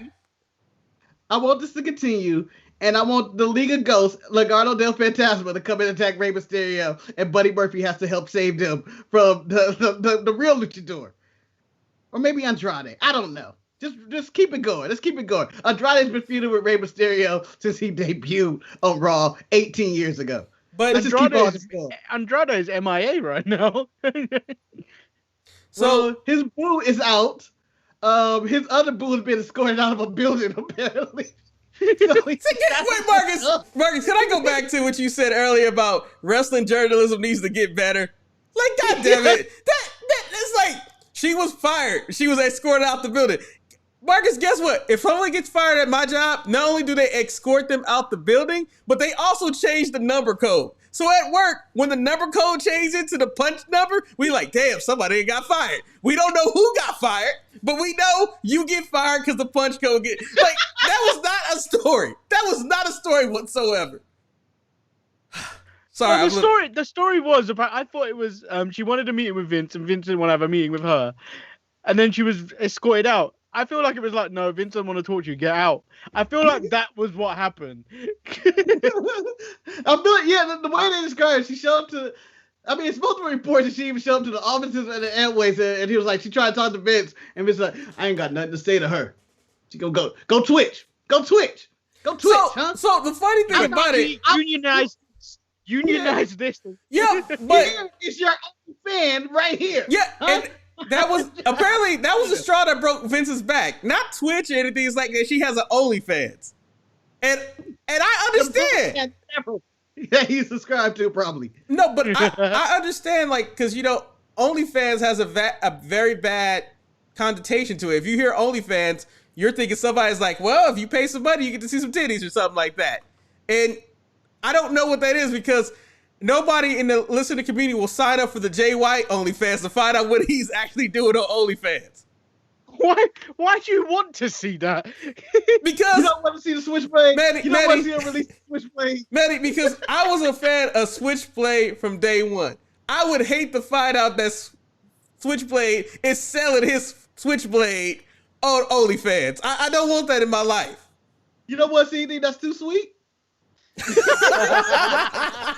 Nice. Well, so Marcus, as we were talking about, Finn Balor, since you brought up Too Sweet, was only brought there to tell Pat McAfee and his crew that the Undisputed Era is back and WarGames is going to happen. He's not even involved in the match. Well, I watched the Pat McAfee show on Thursday, and Pat McAfee, what Pat McAfee wanted, and he was still in character in this part. What he wanted in this segment was that he wanted Finn Balor to hand him the belt because they were keeping NXT running while he was away. I'm just like, really? Didn't Birch is keeping this shit together? But yeah. So this happened. My whole thing out of this, when Finn Balor did what he did and set, the kings of NXT up to get jumped by the Undisputed Era, did you want Finn Balor to all of a sudden join the Undisputed Era and make them the new club? Because they had that, they posted that picture of him, AJ, and Adam Cole as the club and the poster. Did you kind of want to see something like that happen? Yeah, but I think that's only going to make internet marks really happy about that, rather than and then they're just pandering to the internet wrestling community where I don't think they need to do it. And the one thing that WWE doesn't do, they don't pander to what people want. If you claim that you want this, they won't give it to you. Fuck it, we want Rusev Day. Oh hell no, you ain't getting no Rusev Day. You're gonna get a hippo in a crate. That's what you're getting. You know what? I don't even want to talk about Miro. We haven't even got to AEW yet. We gonna get to AEW, baby. I think I'm gonna say if, and I'm going with a giant if Finn Balor joined the Undisputed Era and they start calling themselves whatever kind of club or the Undisputed Club, which would be a pretty good name. Do you think that will put asses in the seats, grabbing that internet mark, pulling that gap of 200,000 viewers from AEW who cannot grow in the ratings whatsoever? They got the same 800 people every week. So you know what, Marcus? No, because the thing is, I want to point out, I'm gonna go back to Retribution, who lives on Monday Night Raw. Mace, who is Shane Thorne, had a great tweet. No, that's Dio Madden. Mace is Dio Madden. Shane Thorne. Well then, Dio Madden actually did something really well. He had a tweet that he announced what was the starter pack for the haters of, I guess, Retribution or WWE. And it was like a fat guy with a double chin, No, it was the neck beard with an edit double chin. The neck beard. But then it ended with the Bullet Club shirt, and I was like, yeah, that's about right. That Bullet Club shirt, you know. Because Marcus, make America great again. Marcus, you don't own a Bullet Club shirt, but you know who does? I do. I do. You do? I do. Oh. I've worn it several times. I like my Bullet Club shirt. I thought it was just Ryan that owned. No, he has one too, but you know what he's saying. You know, he wanted them. His shit is too tight, though. It's just too tight. Yeah. I mean, together, like an internet mark, I control the neck beard department. He controls the Bullet Club and the hating Twitter account. Well played. Well played. So the question is, we need to move on to. Do you guys care about this WarGames match? Because, like, for me, I feel like a lot of these individuals have participated in WarGames, but I'm just really disappointed. Are the only team in era match. It's their signature match. Yeah, but Pete Dunne has also participated in this match too because he helped them. But like Oney Lorcan and Danny Burch just don't belong. They just don't. I feel like they were in one too. I think they got one too. No pun intended with 1-2. But no, I don't think they did. No. So before we move to AEW, Pantheon Don, he chimed in on the whole Vince and not wanting to see Zelina Vega, aka Thea Trinidad. He says he don't think it was Vince. Vince has been reaching out, which can mean they felt they went too far and afraid to be pressured into unionizing. I mean, it's a possibility that I don't know who made the directive that they needed to crack down or take a profit of their performers outside entities. I'm not really sure. I think it's overreaching personally. Well, they are, again, a public trading company. And whatever she's doing could conflict with whatever sponsors they do have. Let's say if she, had her Twitch account to start taking sponsorship from, from KFC when they're advertising Popeyes. I don't know. I object, Marcus, because let me give you the counter argument to that statement. If that was the case, if WWE was truly concerned about their sponsors being offended what their independent contractors are doing on their private Twitch and Cameo accounts, then they would have shut it down. Because if you're going to piss off the sponsors, you don't want that. Instead, they didn't want to shut it down. They decided they wanted a portion. They wanted some of the revenue themselves. So that tells me it might not be about the sponsors. It's about like, hey, you got some money. Let me get some of that money. Well, it's not even about Twitch because Adam Cole and a bunch of people were up on their Twitch this week, apparently. And no one gave a fuck. Because I think there's two differences between the twitching and stuff like that. I think if you're twitching for revenue, that's where they're having things. But like, if you're just up there doing Twitch for free, they can't get any money from that. Am I right, Manny? Yeah, but I still think because they've still got existing subs and stuff like that, they're still getting revenue, unless they've turned that off in their most recent streams. I'm very excited to play Need for Speed. I've never played it, and I get it for free. Is it Paige still out there twitching? Yes. In the streets? Because that's all she got. Well, she's not being used. Don't take it away from me. She's not being used. I don't see any reason for not to do it. Like if she got fired, is there anything really? Is that really a big loss? Her showing up on AEW marks. I can't wait to see Paige versus I don't know what woman they have on there. Sheeta. And it's like, no, that ain't happening. She still can't wrestle, guys. So, gentlemen, it is now that time for AEW, and I'm gonna bestow a great pleasure. No, that doesn't sound right. I'm gonna give a great task to Manny in this situation. Manny, what is the first thing that you want to talk about on AEW? I think I might know, but I probably could be wrong, Manny. What would you like to talk about? Well, I just felt like it was a bad week to be a Rhodes, and it was great. and I feel like it was the black people taking back their power against the Rhodes family. Manny, can I tell you something, Manny? Hold on, Marcus. I want to give a clap. I want to give a clap to Manny because Manny picked exactly what I wanted to start with, and I was going to talk about the segment with Brandy Rose in the back, and. What to talk about? For no goddamn reason this happened. I don't understand why. My favorite thing, she was like, ooh, not, ow. It's she was seething mad. It was such the wrong reaction for having your arm just smash into a chair. And then all of a sudden, here comes Big Swole to the rescue of Brandy Rhodes. And I'm like, why? What? Do you know how bad this segment is? Big Swole ran up to her with her arms behind her back. If I saw that, if someone did that to me in the streets, clocked right in the face. Especially in a wrestling arena where there are no laws, I'm breaking you up. I'm breaking your jaw. No offense. I'm Big Swole. I'm not hitting a woman. But I'm saying, if I was Jade Cargill or Nyla Rose or Vicky Guerrero, I'm breaking her jaw. Jade Cargill is a specimen of a woman. She is in incredible shape. And I think a punch from her would have knocked Big Swole out.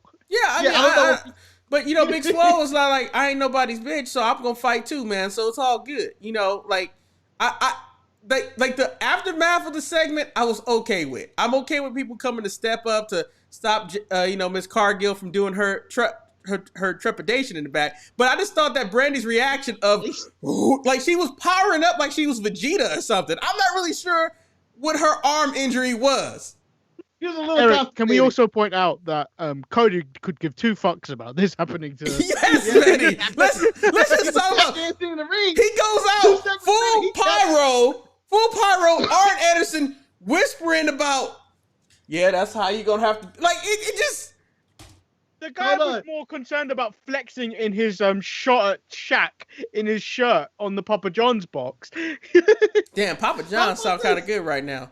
I believe not AJ. Cody Rhodes at one point, I think after the Brody Lee injury, was carted off in the ambulance. This could be a different injury, but Brandy jumped into the van for him getting his ass beat. I believe. This week, Cody didn't even think twice about his wife. Let me point out now. He's already moved on to Miss Cargill. Let me point out. He's with Cargill like my grandfather's with Cargill. Marcus, let me tell you something. Brandy has had her ass beat twice. And I think both times, Cody has still proceeded with having his match without checking on his wife. I've been saying, one more strike, and maybe she might want to file them papers. Do you think that's the reason why she took too long to come out last week? She's like, he doesn't give a fuck about me. Look at this shit. Look at him. He already moving on. He love him some chocolate. Look at him. So he can't get enough. He can't get enough of what he's looking at that ring. Look at him. I guess we have to give AEW credit because AEW did try to tell stories in this episode of Dynamite. I feel like they tried to tell too much. Can I ask one question about this Brandy segment? I mean, I feel like she's taking the role of MVP in the AEW division, trying to uplift the black woman on AEW Dynamite. And do you think she's doing a good job of it? Go ahead. And she's doing a good job of uplifting the black woman in wrestling. Because MVP uplifted the black men in wrestling, in the Hurt Business, and whatever black feuds he's into. Eric, I mean, Marcus, it's only two. It's only Red Velvet and Big Swole. And some people count Nyla Rose. Nyla Rose is, a person of color. Brandy, black herself. Shocking, I know. If she ends up as AEW Women's Champion, I will not watch that show ever again. And let's see if the AEW fan base can support that. This is the lie of the AEW. Like, when we talk about, are you going to support Donald Trump if he announces that he's a racist? And people have a hard time answering that question. I think Brandy becoming AEW Women's Champion is that line of, do you support that? If it happens, I don't know what I'm going to do. At this point, it's year two. They should be held to the same kind of account as WWE these days now. Let me tell you guys this. It's always going to be a double standard. I don't think Brandy will ever become a champion. You're an optimist. Oh, the Sharpie wife is calling me. I guess we will take this call.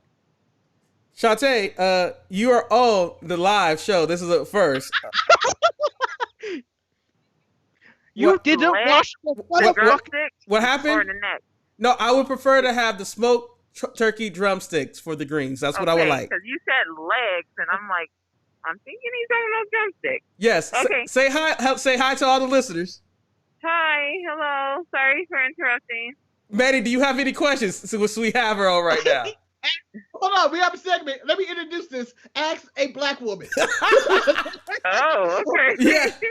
We're talking about Brandy Rhodes right now. Okay, Shantae, last week, I don't know if you saw this, but Cody Rhodes was accosted by a specimen of a black woman, and she made jokes at Cody Rhodes' pee-pee. And Randy his wife decided to come out way too late and get hood on this woman. At what point if Eric was in that position, would you come out to defend him? As a black woman? Just as a woman She said as a that's black... married to a man. I'm married to a man? Black woman. So pretty much, if some crazy woman came out, was talking trash to me and calling me names, how long would it take for you to come out to get involved? Right, the second right after she posted or post the video or whatever she did. Randy is not a black woman. Oh. Shantae, Manny's been holding on to this question for about a week. Thank you for joining us. How's the grocery store? How's the grocery store looking? You know, what is it looking like? It looks fine, I believe. Any butterballs? Yeah, but I think they're too big. Yeah, because I only need 12 to 14 pounds. 12 to 14. I know. Well, I know. We're going to have to go to Walmart. That's where we're going to have to go. Yeah. But anyway, thank you for the This call. is 24 pounds. I don't need 24 pounds. That's not going to fit. That's not going to big. fit in the smoker. So I have another question. Wait. The correspondent Okay. Marcus. Yeah. I have a question. Since you're at a grocery store right now, as they say on the TV, can you hear me? Yes, I can hear you. Okay. Since you're at a grocery store, are there any mask wearers, and does this pandemic look like it's going to end anytime soon in the local store that you're at? Surprisingly, everyone is wearing one. No, it's not going to end because we got some idiots that don't want to. Damn it. All right. Hey, Chris says, what's up? He said, Sharpie Wife. He's also been asking for you to join the show. With that being said. Oh, hi. Yes, but he's in the chat. So anyway, go back. I'll see you when you get here. Then we can go to the Walmart and find the smaller butter balls. Wait, but you said 12 to 14? 12 to 14 pounds. So in between is fine then, right? Yes, if it's a 13 pounds, it's perfectly fine. But between 12 and 14. I got it. Oh, you got a 13. I got both of them. All right. Yeah. There we go. I hope she gets All right. 11. I hope she gets 11 on your ass, Eric. And she said no. And then I want her to respond. No, 2. you said 11 pounds. Yeah. You said 11 pounds. And she's like, Eric. no. Wait, Marcus, be quiet. Shantae has it up. Yes, babe.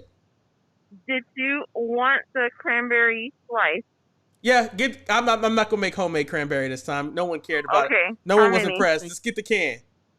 How many? 2. 2? Okay. Yes. 2. Yes. Don't you Okay, need one thank you. for Ryan, who's just going to eat out the can? Oh, you're waiting for me.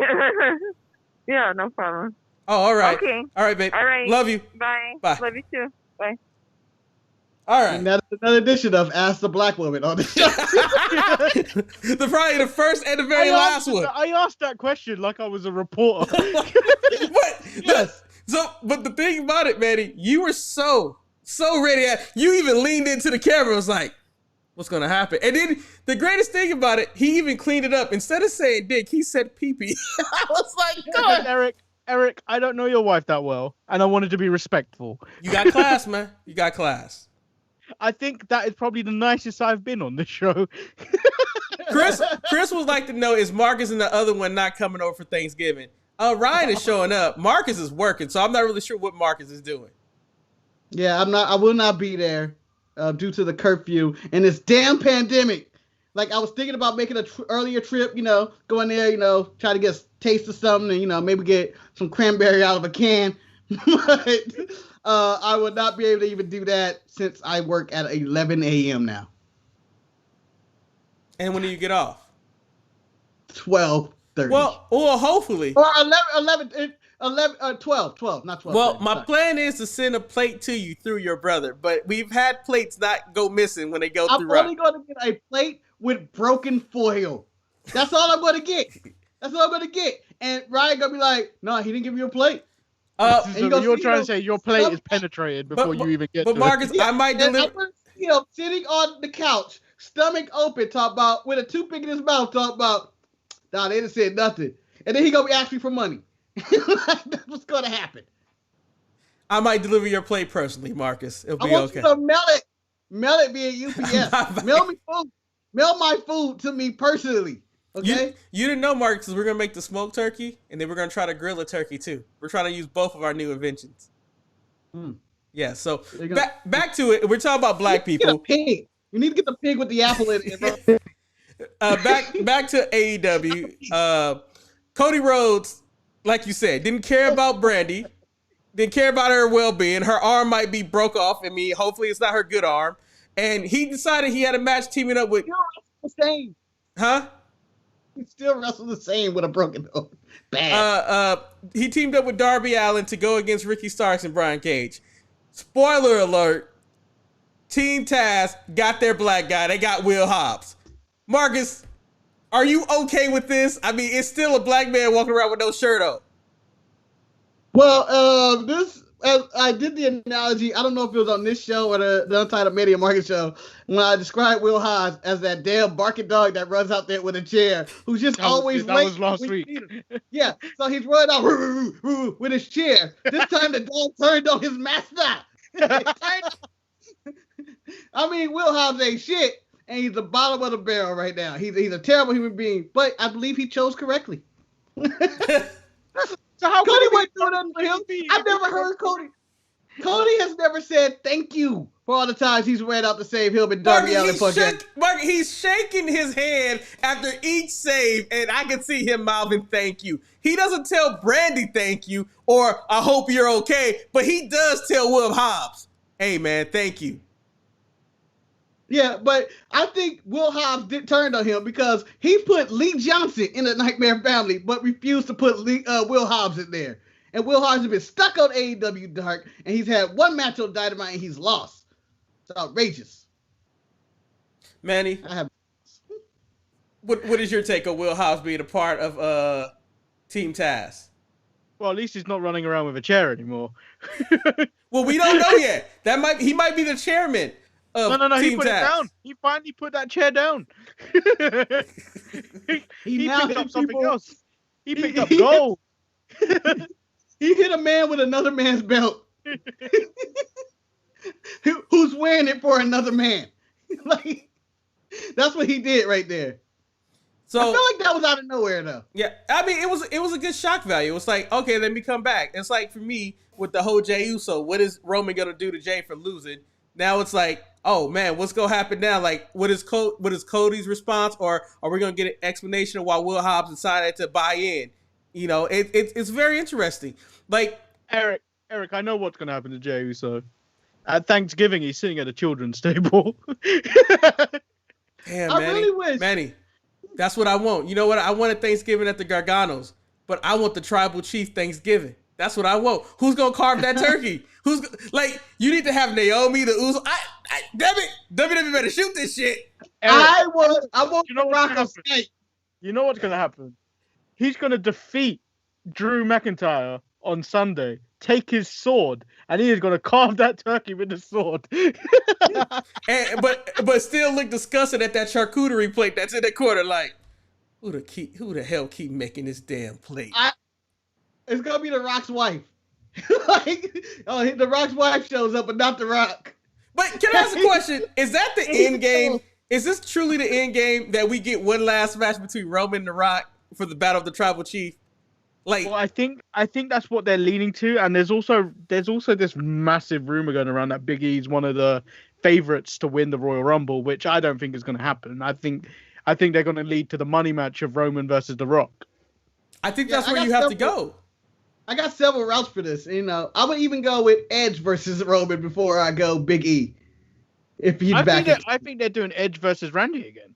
But we don't need to jump ahead because if I get Tribal Chief, if I get TCT next week, that's all I need in my life. Tribal Chief Thanksgiving. Man. I just want footage from Thursday, and you see Jey Uso, Jimmy Uso at the big table, but Jey Uso at the little kitty table with all the kids. Talk about, what can I eat here? You couldn't handle that little kid last week, Daniel Bryan. What's his name? Paul. Paul. Give me some more of that dressing. Like, Roman, I got it. It's just like him dumping food on Roman's plate. Or Jey Uso's now the help. He's not even allowed to sit at the table. He's the help. So Marcus, I have a question for you. He's at the table. I want the entire dynasty there, just eating and having a good time, and you just see Jey Uso like, y'all gonna do me like this? You didn't beat Daniel Bryan. You don't get none of this tribal chief turkey. You don't get no food. We got some microwave dinners in the microwave for you, though. So, you got that turkey right I have there. a question for you. AEW had a very, very good women's match. Serena Deeb versus Thunder Rosa for the NWA women's title match. And for me, AEW, their last couple of title matches have been really good when it's the NWA title on the line. Is it concerning that NWA's talent is getting over more than the AEW women's champion? Marcus, this is for you. Yeah, but I think Serena Deeb is more the better wrestler in comparison to Shida. But nothing against Shida, but like the way they're booking Serena Deeb is like as if she is the AEW women's champion, but she's not. Literally. Yeah. And if you go back to Full Gear when the NWA Women's Championship match was on the pre-show, that was the better match in comparison to Nyla Rose versus Shida. Yep. And the NWA section, and I believe I may have brought this up to Manny on the show. AEW is surviving on the dismantling of the NWA. NWA power. Like all their wrestlers, Eddie Kingston, NWA, could be seen every week. Cutting the same promos, talk about how he ain't got shit and his life is in hell. And he's an outlaw and stuff. Or Serena Deeb in the women's division. Or Ricky Starks on Team Taz. This influx of the NWA talent is saving AEW from their original roster. And it was a lucky break for them, I feel like. Well, that's what I told you. I thought this match and then what happened in the main event was what saved Dynamite this week. I felt that Dynamite was a bit when you watch it back, but it was what these two last matches in the final like half an hour was what saved their show from being it was their kind of show too. Yeah, that was okay. I might come back and watch it next week. Yeah, I feel like the NWA people are like when the Radicals or when WWE was still in the WCW talent, the good talent. They were just like, we're going to get correct. We're going to get the Jericho, the Radicals and stuff to help infuse more entertainment into our show and wrestling ability because they're doing, I guess, whatever storytelling they're doing with the Elite. But after the Elite, everybody else just kind of flounders around and just does a bunch of other stuff. I think what they're really doing that it's something that they don't really do with their own division is that they're treating the NWA women's title with a lot of respect. Like, these are two competitors going into the ring, like Serena Deeb. She comes in there like no nonsense. Thunder Rosa come in. They're about that business. They're about fighting for that title. And then directly following this match, you go and you're talking about the AEW's women's title, and it's a comedy sketch. And it's like it's a trash title too. Like, it's funny that you have John Silver talking on the behalf of Anna Jay and how the Dark Order is going to go. Hold on, Eric. Do not speak about John Silver that way, about that promo. If anything, that was Don West's son selling me on that match next week, and I am 100% sold. Yeah, Manny. Yes, he sold it. But at the same time, when you look at John Silver, he is a comedy character. And it's like, we know Anna Jay can't talk, but like, I need You don't know what Anna Jay can do. Don't you put words in her mouth. I know Anna Jay can't talk. You know how I know? Because I called her to ask her, hey, Anna Jay, can you talk? And she didn't say a goddamn thing. Oh, is it? You're calling white women? I'm calling your wife. Go ahead. Do it. Do it. And I'm telling you, you're not here. Because, like, for me, personally, I'm really disappointed because I felt that AEW missed on the opportunity. They were telling a story last week when Tay Conti was in the ring, and then you had Anna Jay trying to force Tay Conti to cheat, but she's not cheating, and it's like you would think it would be a divide between her and the Dark Order. The next week we go here, somehow Anna Jay got into the rankings, and now she has a title shot against the women's champion. And like, I hate the rankings so much. It drives me crazy. I hate the ranking because she's I think she's either 4 or 5. Yeah, like I've learned one thing about the rankings, and I've said this week in and week out, and it's fitting that I would say on my last show of 2020 is that if you're ranked 405 in the rankings, you're going to get a title shot before the person who's ranked number 1. Just want to let that be known. I don't know if it's one of those things where it's like if you're the champion, you get a choice of picking anyone in the top 5, but it doesn't make sense. No. And I throw another curveball to the rankings. Serena Deeb, where does she fit in the AEW women's rankings? Since she is wrestling on their show, winning matches on Dark and on Dynamite, winning title matches for the NWA title on that show, is she allowed to throw herself into the rankings? Because Kenny Omega was able to throw himself as being the Omega champion. But Marcus Pantheon Don asked a more important question. Does Magnus show up with the 10 pounds of gold? Because, 22 pounds ago. I don't know how. No, he always called it 10 pounds ago. It's 10 pounds ago, man. Don't disrespect that title. Marcus, they've been calling it 10 pounds ago for years. Don't disrespect the NWA title. It's the longest lineage title that disrespect. Has spent nothing. I was giving it more gold to it. That title has spent nothing for 30 years until Nick Aldis carried that title. Until Nick Aldis carried that title has been nothing for 30 years. They went from being the punchline to the I forgot his line. To the drunk line. Isn't this the problem when you do like this cross promotional stuff? Is that like, to me, I see the NWA's title and care less about the AEW champion. Like, I don't care. Like, you know what the most prestigious title in all wrestling is, which you don't disrespect? That even WWE acknowledged, the IWGP title. Yeah. Everybody brings that up as the title because it's like, even on WWE, he's a former IWGP champion. Yeah, because it's prestigious. I just did an Eric. Jesus. How does that? I don't know how to feel like that. It's a pistachio title. It's a pistachio title. It's a prestigious title, and they acknowledge it.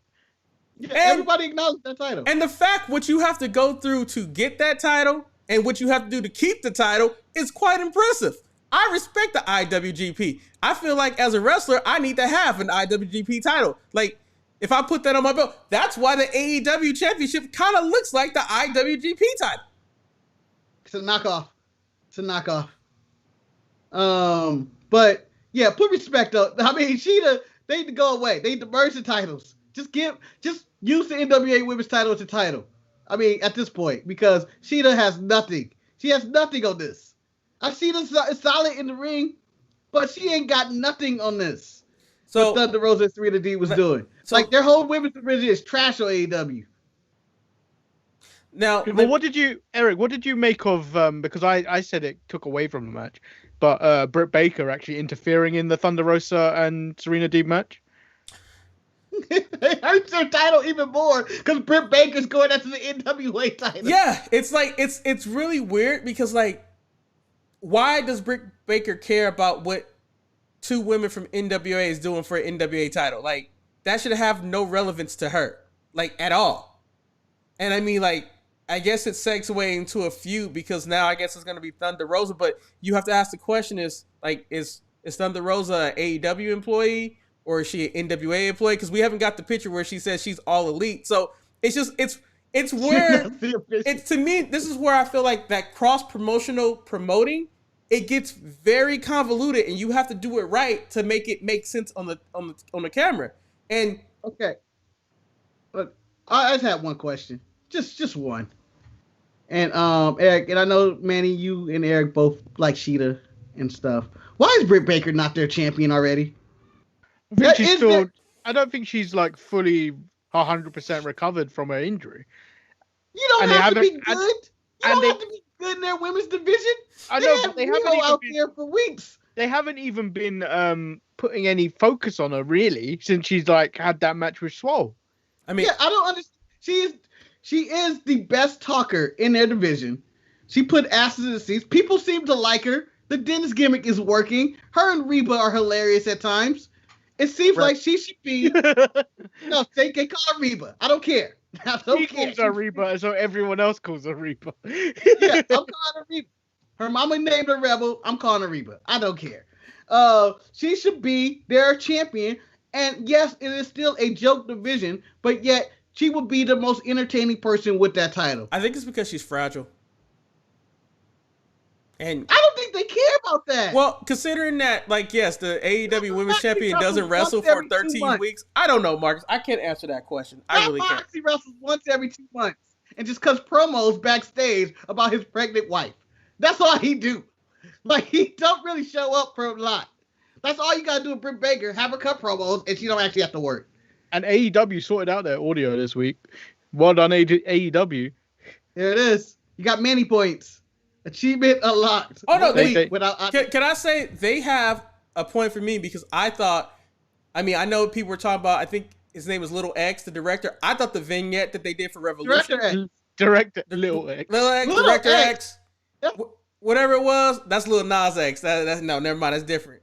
But you talking about DMX? No, not DMX, not letting his dog out. But Director X, I thought that was a great vignette that they did.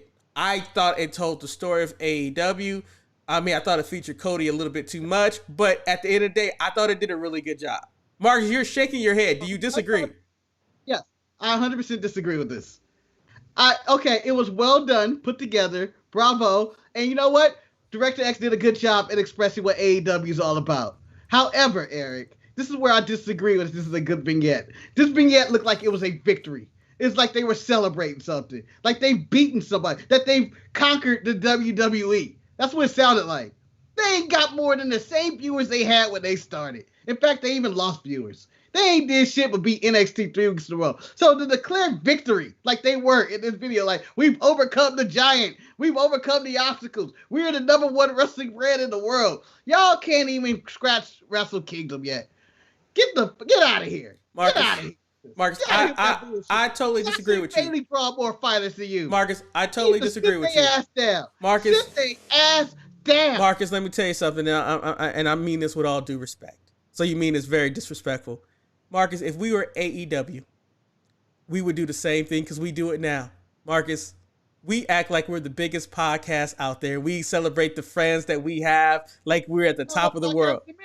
Yeah, exactly. And you ain't gonna let. I don't have Director X on TV directing video. Marcus, Marcus, if people visited storefrontier.com/DSPN and bought some of our merchandise, we would have the money to hire Director X to direct one of the live streams, but we don't. But at the same time, we walk around. The best accomplishment we did, Marcus, for 2020 is that we got Manny on the payroll. How did we get Manny on the payroll? We don't know, but we got Manny on the payroll. You act like we're all getting paid to do this. We ain't. How you like that negative value you got into the payroll? Like, I'm in debt for getting on this payroll. That's what happened to Manny. Like, you didn't realize you were getting all that negative money. Evo said that was big dick energy with that promo. It was, man. I mean, they were out there, like, honestly, they were out there running their mouth. And if I was WWE, I was like, oh, so you talking shit now. All right. Well, actually, WWE kind of has done that because Kevin Owens is doing commentating next week on NXT for no explainable reason of why he's doing that commentating. He's gonna attack Finn Balor. I got Buckle Bob onto the apron one more time in NXT. And then I'll be very intrigued how the ratings look when WWE start putting some of their WWE superstars on NXT. It'd be very interesting. But if they ever decide to step up their game, NXT can beat them. Like, all you gotta do is throw Sasha and Bailey on there every now and then. You good? So like, what time? That's what beat them. I gave them props. I gave them props for the we're gonna call it the Big Dick Energy Revolution promo. But however, I felt that they. One last question about this video. I'm trying to transition here. That's all right, man. I respect your lifestyle. I respect your lifestyle. It's confirmed. This is why he's taking a break. He's becoming Erica. He's gonna be Erica, the sex fiend. But I can see the disappointment in your face as well. oh, hey, you opened yourself up to that. I didn't do that. But do you see a counter video being done by WWE? They got Director X. Do you see WWE say, "Oh, you want to go that?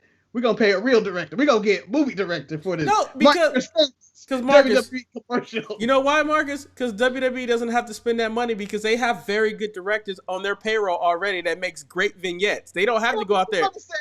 You don't also realize by them not acknowledging them, it's more bigger dick energy. Which is like, oh, Yeah. just here. Okay, cool. Stay over there. Stay over there. I can see WWE doing a vignette, not directed by anybody, but at the end, just to pay for the rights, directed by J.J. Abrams. And you're like, what? Marcus, is that really? Wouldn't you go with Martin Scorsese or something like that? Yeah, Spielberg.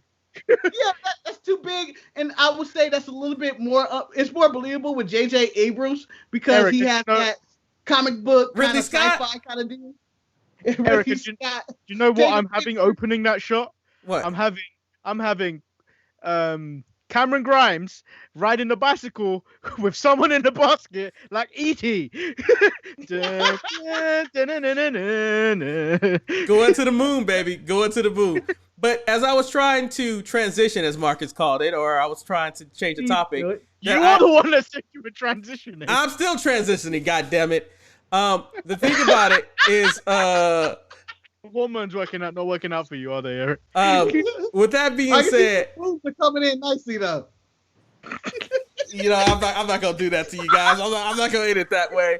Anyway, with that being said, the Revolution vignette I liked. What I did not like, and I thought was that they missed the mark so bad. Like, it was just not entertaining whatsoever. And that was the Inner Circle and MJF in Las Vegas. Manny, I couldn't find anything redeeming about this entire segment. The whole thing peaked 2 weeks ago with Dinner Debonair. Everything after that has been shit. And the fact that they continue to ride this dead horse into the ground is ridiculous because they should have realized that it's not funny anymore. And as Marcus said, they were clearly going to do the Hangover gimmick. And I don't even think it paid off because they didn't even follow up why with Hornswoggle being the baby, and no one has any fucking clue why. So, Marcus, I asked you this question: is you know, they're trying to strike lightning in the bottle again, and they can't because the Debonair debutante or whatever it was called was magical. This is just bad, and I'm still asking for Pride and the Powerful to leave. I need Santana and Ortiz to leave these guys because they give me so much more. But they're not. You saw Conan come up, you were like, this could be them. This could be us. This could be Pride and Powerful with Conan. Again, LAX a reunion. I mean, they could do something. You could make something happen. But no, they are going to be this comedy act, and everybody involved are going to just be this comedy act. Like, it's at one point, I would like for MJF to be considered a serious wrestler, but he's just a comedy act. He is a top-notch heel talker on the microphone and really has improved a lot in the ring since joining AEW. And he's doing absolutely nothing of a serious angle, and he's stuck in his comedy routine. I enjoyed him going after the title. I enjoyed him complaining about the rankings. But now he's just a comedy act. I want him to be serious, just as serious as Eddie Kingston about how he's going for the title. Or, I want him to be considered a serious character. He's just a joke. He's no different than Santino or R-Truth at this point.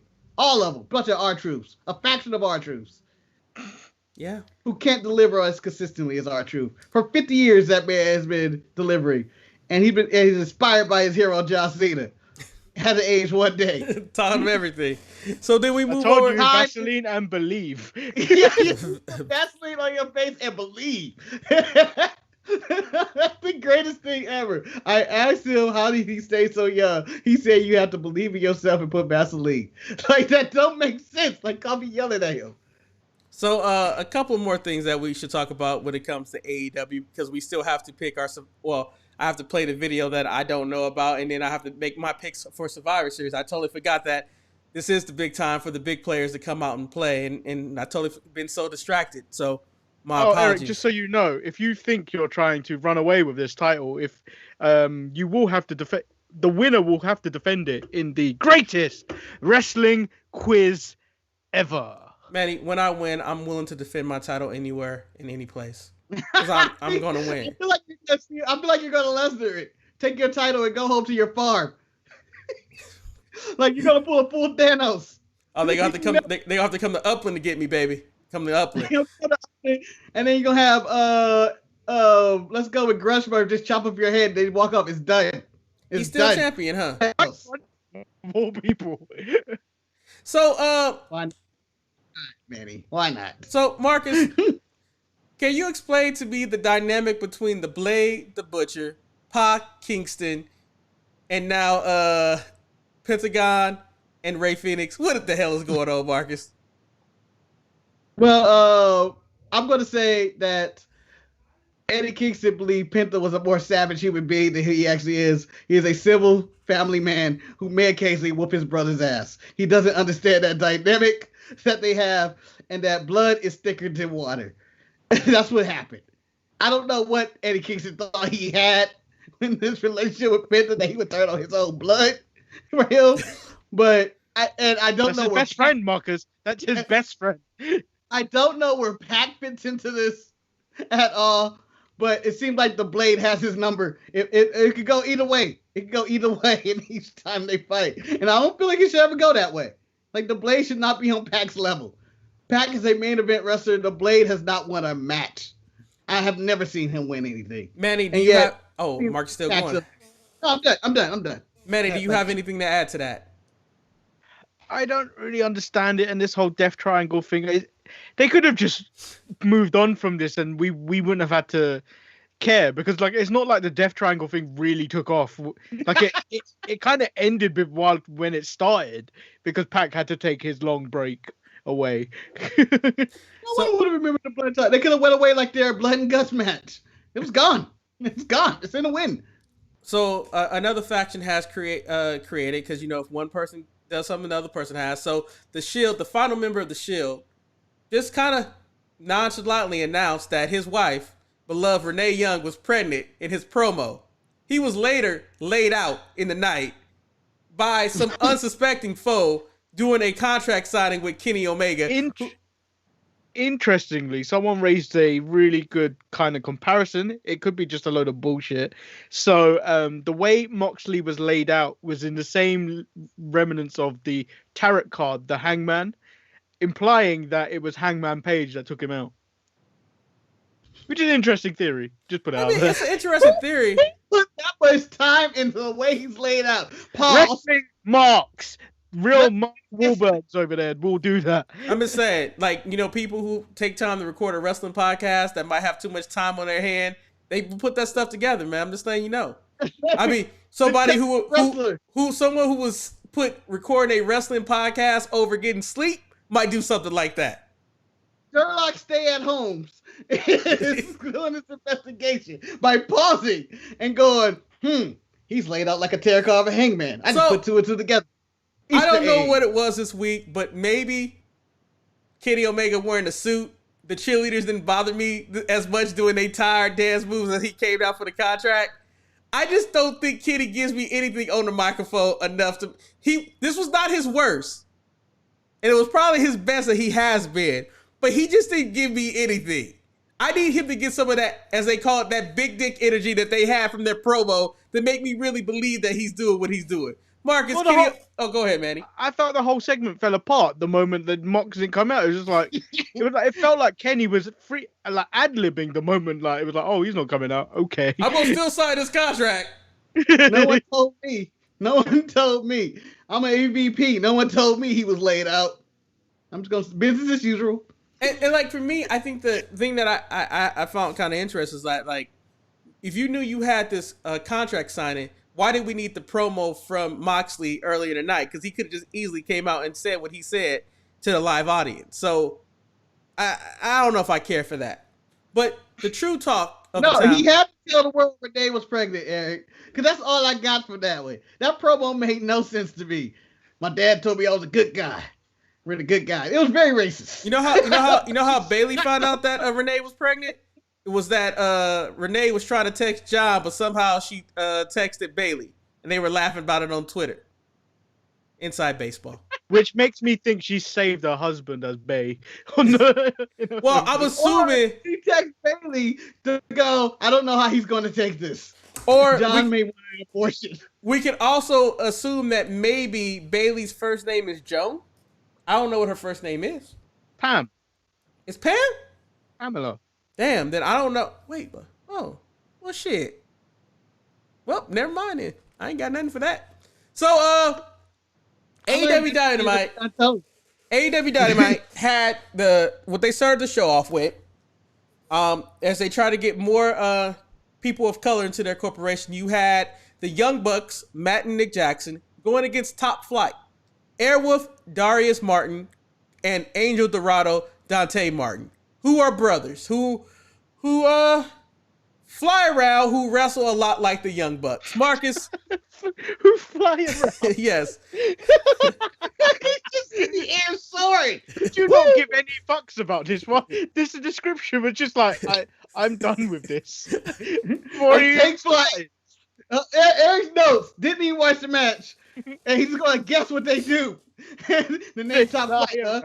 For your information, Marcus, I did watch this match, and I just want to know, what is your opinion of Top Flight? Top Flight looked like a Kid and Play knockoff who wrestles like the Young Bucks and everybody else that has ever wrestled with the Young Bucks. I was so disinterested in this team as soon as they start. I did not care.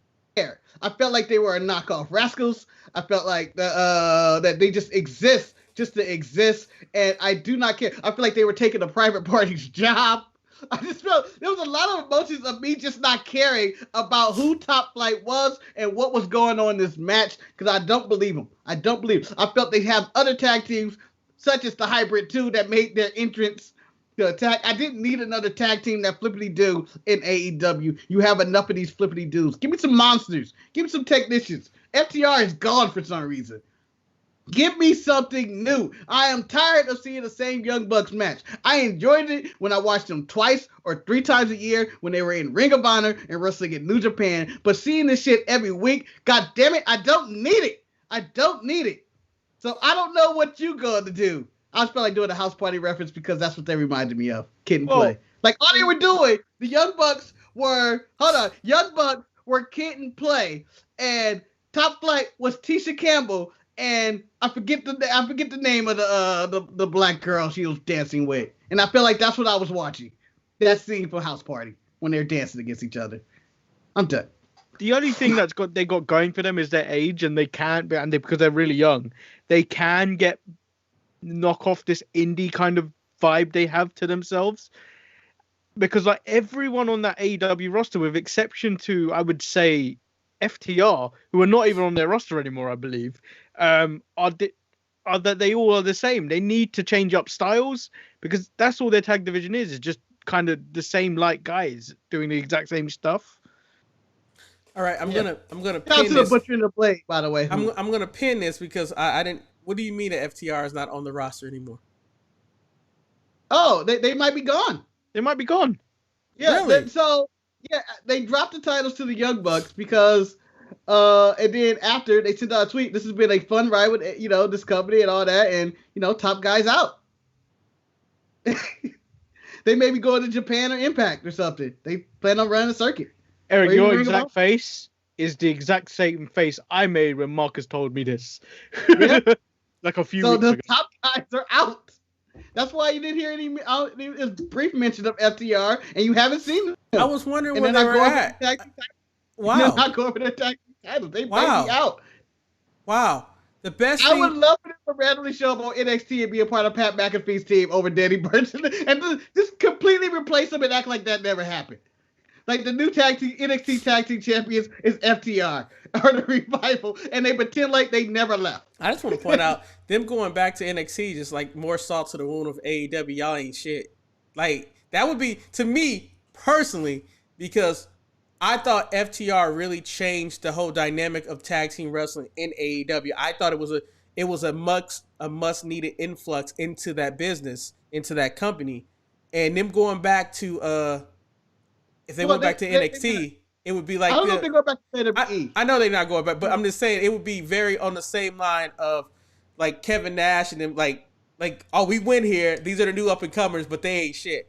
But back to Top Flight versus the Young Bucks. I'm actually shocked that you guys' opinion of these guys are what they are. Tired. If I would have watched it on Thursday, I probably would have knew this already. So it's kind of caught me off guard. With that being said, I did not hate these kids. I thought I love them. I thought these kids were like good. my own. And the thing about it though, they were doing a Young Buck style match where it's flip pose, don't really sell. I feel like they are a better version, or they have a better look than Private Party, personally for me. I just kind of wish they were in a different company, because I really think that they need, as Manny said, that I need them to get that indie stank off of them, where you can learn how to wrestle more intelligently and not rely on your athleticism to get you through a match. All right. If you were Top Flight, well, they're not officially all elite yet. They're still, around the circus as AEW continues to, flirt with people who are on the indies, bring them in for title matches, and then beat them and then send them back on their way if the crowd doesn't respond to them enough.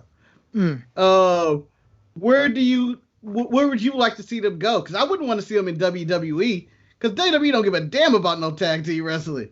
Well, they don't give two shits about that. Makeshift tag teams are the best tag team in WWE. No, I get what you're saying in that situation. Pantheon Don gave us a little bit more insight. He said they signed a temporary contract and NWA talent exchange. He kind of wonders who is actually signed to the company and who's like sharing, because they don't know what's going on. For me personally, I wouldn't mind them going to New Japan. Like, I think that would be a good place so you can learn more different styles. But honestly, I don't think in WWE being part of NXT would be a bad situation for them, because I think you need to learn how to do more than just flips. And I think that's the downfall about AEW, because you guys said it yourself when you watched the AEW opening match between the Young Bucks and Top Flight. Marcus said it himself. He was disinterested because he's seen one Young Buck match. He can see them all. And I know at one point you were a huge Young Bucks fan, so I don't know when the point changed that you don't care about their flip. You see them too much. You just see. Yeah, I think you become desensitized to it when it happens. Time. Like before, I would watch a Ring of Honor show here and there. They battle whoever, the Briscoes, Hardys, whatever, was going on. And you'd be like, oh, that was good. That's really entertaining. It was a fun spot show. Like Matt Hardy called them spot monkeys. It was great. But then after seeing the same spots over and over, and it's nice, it's fine, it's pretty looking, but you honestly expect it to be that. It'd be like seeing the same Circus Soleil show over and over and over again. Going like, wow, these are fantastic athletes, but I've seen this.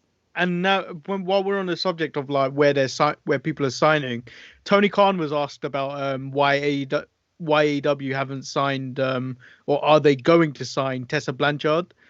And his response was, the fact that we haven't signed her now is a sign that we're probably not going to, or we were going. If we were going to sign her, we would have already done it. Wow. Well, that being said, though, I think so. If I understand right, the Young Bucks wrestling style is not good for weekly television, is what you're saying. Yeah. Like if it's for a event that happens every 4 months or a special show, it's perfectly fine. But if I see you do the same moves weekend or every time you have a match, I could care less about when you do this move. Well, Eric, if you put it in the context of hate on the plate, if you were to be served the same dish every week, like if you were, it's in such a like routine of what you eat and you ate it every day, you'd get bored of it. But Manny, the thing about it, I never really liked those guys. So but like, it's like in food. Let's say, Eric, I was to serve you a nice juicy steak every week. Marcus, Manny's point is made. Mark, I know exactly what you're doing. Okay, I thought you understood. I understood. Yeah. What made it? No, I was just pointing out that I never liked them, so it didn't matter. The only time I ever cared is when FTR was there, because FTR has a completely different style from them. Because like when you go to AEW, the hybrid too, they're going to be doing flips and stuff. Like their tag division is very, very Young Buck friendly. But a hybrid too do flips, but they also have a ground game. Yeah, like Angelico has a pretty decent ground game, and like it's a little different. It's a little different, it's tweaked, but they're not featured enough. But when I watch, WWE and their makeshift tag teams or whatnot, or anybody else, let's say the New Day and the Hurt Business this week. I was going to ask, did that taint the match between Top Flight and the Young Bucks? Because that was an excellent tag match.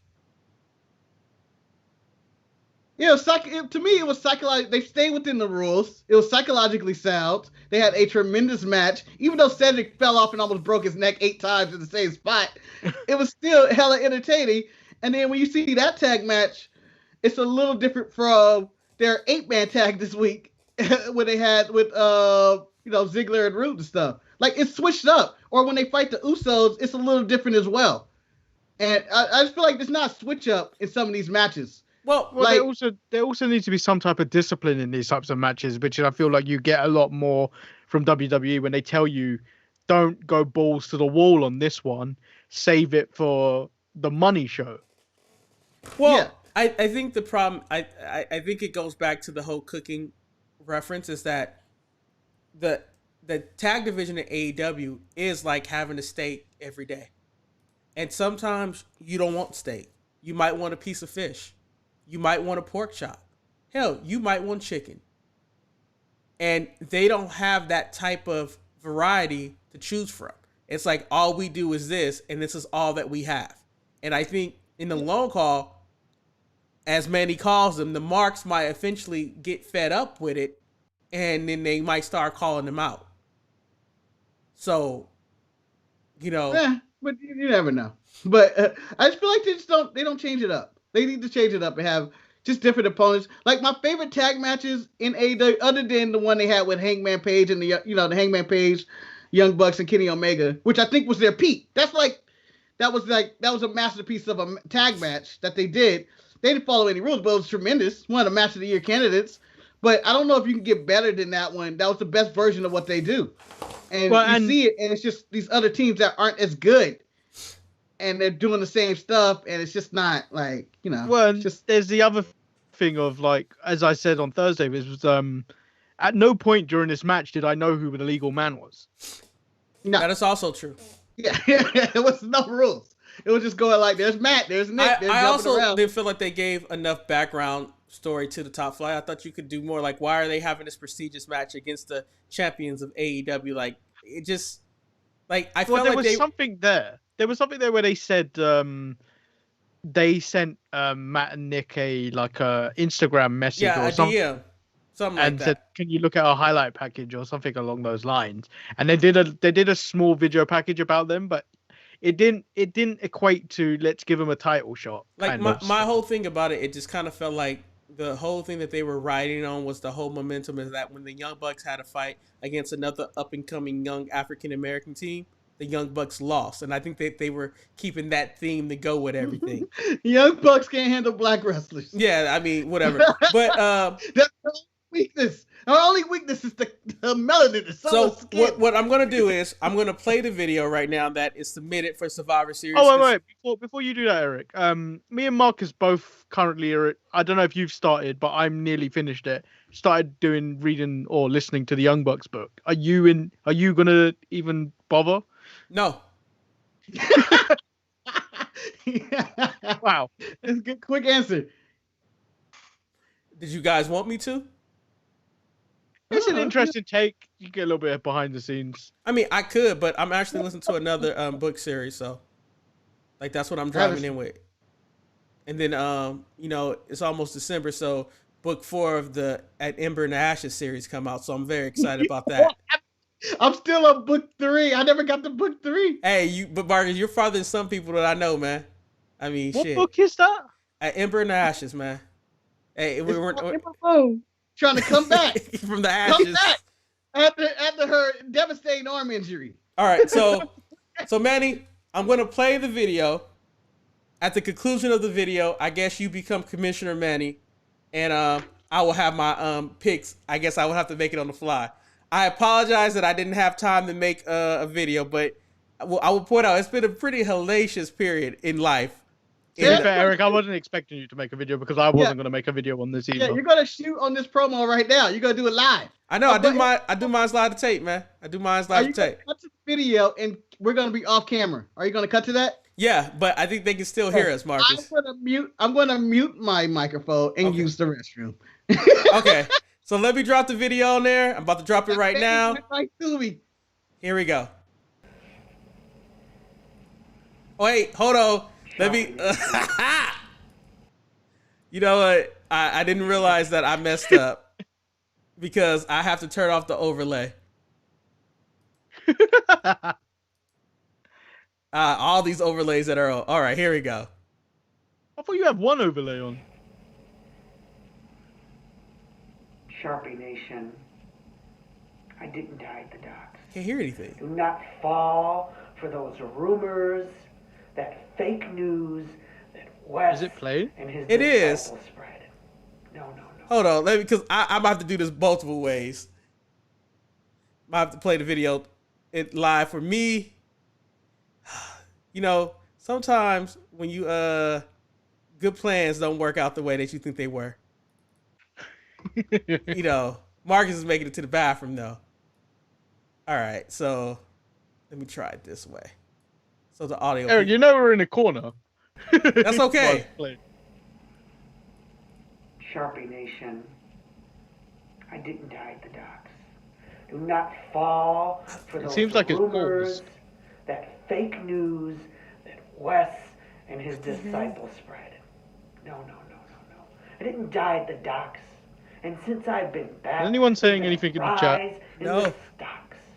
Chat, ask us I'm questions here while to this let you happens. know, as your Lucha, don't you have multiple masks, or is it just this? DSPN champion that this Am I weekend Mil I Mascaras have one? an amazing Your favorite? opportunity to face I don't think he's even in the hero chat, of mine, Chris.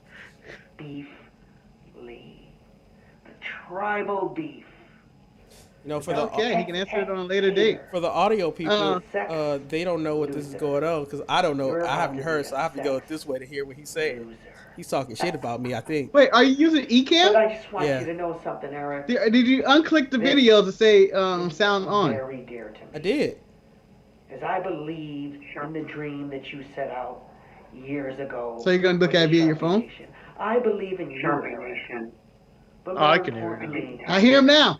I believe do not fall for those rumors that the hate, fake news that you disseminate will lead and his to your ultimate fate. I didn't die at the dock. And since I've been back, there's been rise in this West from B-More. I did not. I'm here to I let think you he's down. know I've been at your longest Always reign. Sally's You crossed champions. Was this weekend I have an amazing opportunity to face the hero of mine. That you and your disciple will fall to the tribal god, the lucha, the hater, the man who runs the gym. You're about to be a sex this weekend. I'm gonna but I just want you to know something, Eric. This team is raw, very dear to me. As I believe in the dream that you set out years ago with the Sharpie Nation. I believe in you, Eric. But more importantly, I believe in me. Banks. And I also know that the hate that you disseminate will lead to your I want you to take this time off, Eric, and enjoy yourself. In fact, Eric, all of you yes, know I want you to take this time I did not and refine yourself. Yes, sir, because I know one thing is ultimate and one thing is true, and that is that I am your champion through and through. So come Survivor Series, beat me the Lucha Dork. The man run the jam. Pop, this weekend, I'm going to spit my pick to win. Team Raw Women. Over. Team Raw Men. Oh, that's the New Day one. Over. The Prophets of the Street. Over. Lashley. Over. Banks. Over. So I realized I don't need his picks. Don't need his picks at all. Because I'm glad I gave him something. Why? I'm glad I gave him something to believe in. Because we Marcus, can you take a look at what's happened to you? I'm looking at this and I'm seeing Jericho lyrics of "Whatever happened, come."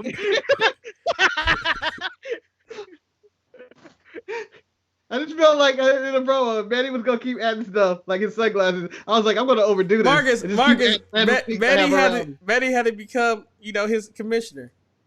But okay, I guess I'm ready because I got tired of that promo. So Manny, I think you have some questions for me. Okay, Eric, in the Team Raw versus Team SmackDown women's match, who have you got? Team Raw is Nia Jax, Shayna Baszler against who's on? I'm going Team SmackDown. Team SmackDown, baby. And for the men, same question. I'm going Team Raw. Okay. Street Fascinating pick. Profits versus the New Day. Really riveted. I'm going with the Profits. Lashley versus Sammy. I'm riding with my boy. I'm going with Sammy. He's probably going to lose, but I'm going to ride and die with my boy. And then we've got Sasha Banks versus Asuka. Another one. Oh, two of my disciples going against each other. This is a very, very hard pick. But because I gotta always bet, I gotta always bet on black, so I'm going Sasha. Listen, Snake ain't got nobody nowhere. And nowhere. I did that roulette, and I lose every single time I say that. And then finally, nice betting strategies. And then finally, Roman Reigns versus Drew McIntyre. Who bets against the Tribal Chief? Roman Reigns all the way. Okay, well, El Luchador's not here to decide the challenge match. So I believe me and Marcus will decide the challenge match. Then the challenge match is either Team Raw Women versus Team SmackDown or Bobby Lashley versus Sami Zayn. Can we do the women's match? I prefer the women's match. I have a better chance of winning that one. Do you want to make it a women's? Am I supposed to respond? Yeah. Oh, I'm going with I give them Asuka and Sasha. That can go either way. No, the women's team match, Marcus. You got picked the challenge match. Which one did you? You guys went opposite? Yeah, they went opposite on the Raw women's. Oh, absolutely. It's a Survivor Series then. So that's the times 2 match. Which one did you pick again? I was not paying attention to your picks. I can give a damn about your The only picks. one they differed on is Lashley and Sami Zayn, and then the Raw women's versus SmackDown women's match. Okay. What is Marcus doing? Does he have to make picks or something, or what is this? Oh, it's your title match. Yes. I am rooting against you, my brother. And the winner will defend the title in the greatest wrestling quiz ever to take place during the holiday season. Yep. Like I said, I appreciate people taking, coming out and taking shots at the king. I've been doing this for a long time. I've been at the top of the mountain. I've been to the mountaintop. I've been to the peak. I smelt the fresh air at that peak. And it's hard to stay on top. And it's been a long time. I've sat back and I've relaxed and I've thought about it. I said, you know what? I've been robbed of my championship, but I knew the day would come where I would come back and show everybody that I am a true survivor. And I know how to handle myself with class and with dignity. And you can call me whatever names that you want to call me. You can call me Beef Lee. You can call me Sex Luthor. But at the end of the day, what you're going to learn is that I'm just going to fuck you over and I'm going to be the champion once again. With that being said, it's now time for us to read emails. However, I need to ask you a question about his promo. Okay. So he said you had a dream, Eric. I had a dream. Okay. What was this dream? I don't know. Was it like a Martin Luther King dream? I don't believe you had a dream from the get-go. I did not have a dollar in a dream, to quote J. Cole. I did not have a dollar in a dream. We do not have a plan when we do these shows. I don't have a plan either. I mean, at the end of the day, I'm a man who likes to just do it off the cuff. That's what I do. That's who I am. Sounds like He's freeballing it. Yeah, it's like we're basking in your horny right now, Eric. What? Basking is horny. He is limitless. You realize that's what broke the show last. Yeah, Eric, I have a question, and this is Marcus. I hope you can hear me. This is Marcus, reporting live for the Sharpshooter podcast. Asking you one question and one question only about: do you think your transitioning will affect your picks this week? It doesn't matter what team I play on, Marcus. No one can be harder than me. You should have just ended it with "No one can bask in my horny." No, I didn't want to go with that one because that is too good, and because I've never. I mean, that would have been a great thing to say when I was cutting my little mini promo. But let's go with our first email. Are you guys ready? Because as you see, the sunlight, we've recorded too long for the last show, which will probably get the most views because it's 2 hours and 25 minutes. It comes from Chris, who was in the chat room. He says, "How do we say goodbye to what we had? The good times that made us laugh like allergic knees outweighed the bad like the Sharpshooters earthquake. I thought we got to see forever, but forever going away, at least temporarily. It's so hard to say. Dying people. It's so hard to say goodbye to Eric and all of his botches like pronunciations. I don't know where this road is going to lead without Eric. All I know is where we've been and what we've been through, like Eric spit no Marcus or the man that died on the docks. If we get to see tomorrow, I hope it's all worth all the wait. It's so hard to say goodbye to Eric. And I take with me all the memories like Kane canceling flights, getting pay-per-views through leaking, Eric getting bit on the stomach, Eric's unknown top 5, his porn addiction, courthouse shenanigans, his adventures of growing up, granddad stories, his utter and complete rudeness of constantly cutting off the grand finale when he goes on one of his tangents. Rude. His love affair with that scum Charlotte Flair, his accusations against me that are unfounded and just wrong. To be my sunshine after the rain. It's so hard to say goodbye to Eric. Eric is like the little brother I never really wanted, but somehow ended up having, and y'all know it's okay. Eric is an okay dude. The same age. I don't know. He's a bit of a hard-headed at times, but you hope he'll learn from his past transgressions. I stuck up for him like any big brother would, and naturally, in Eric fashion, he turns on me just to try to impress his friends for a laugh. I tell him of a person I see as extremely talented when he was in NXT and a Buddy Murphy. Eric goes against me and tells me no. I tell him Charlotte something or another is a bad promo. Eric tells me no. I tell him he should give Manny a chance. Eric tells me no. Okay, maybe that last one is made up, but you get the point. You know what they say about having a hard head, Eric? Now, to address a few questions the Sharpshooters had for me. The guy would be able to work sick Wednesday if he came in sick Monday. Well, he wouldn't. I just didn't want him there because, quite frankly, he irks my last nerve. Plus, he had to get a COVID tested before he could return anyway. Something that I also knew in advance. Unfortunately, he passed the test. And no, stop. I don't mean I wish he hadn't. I'm just disappointed in the Maryland Medical Service for getting his test results back so quickly.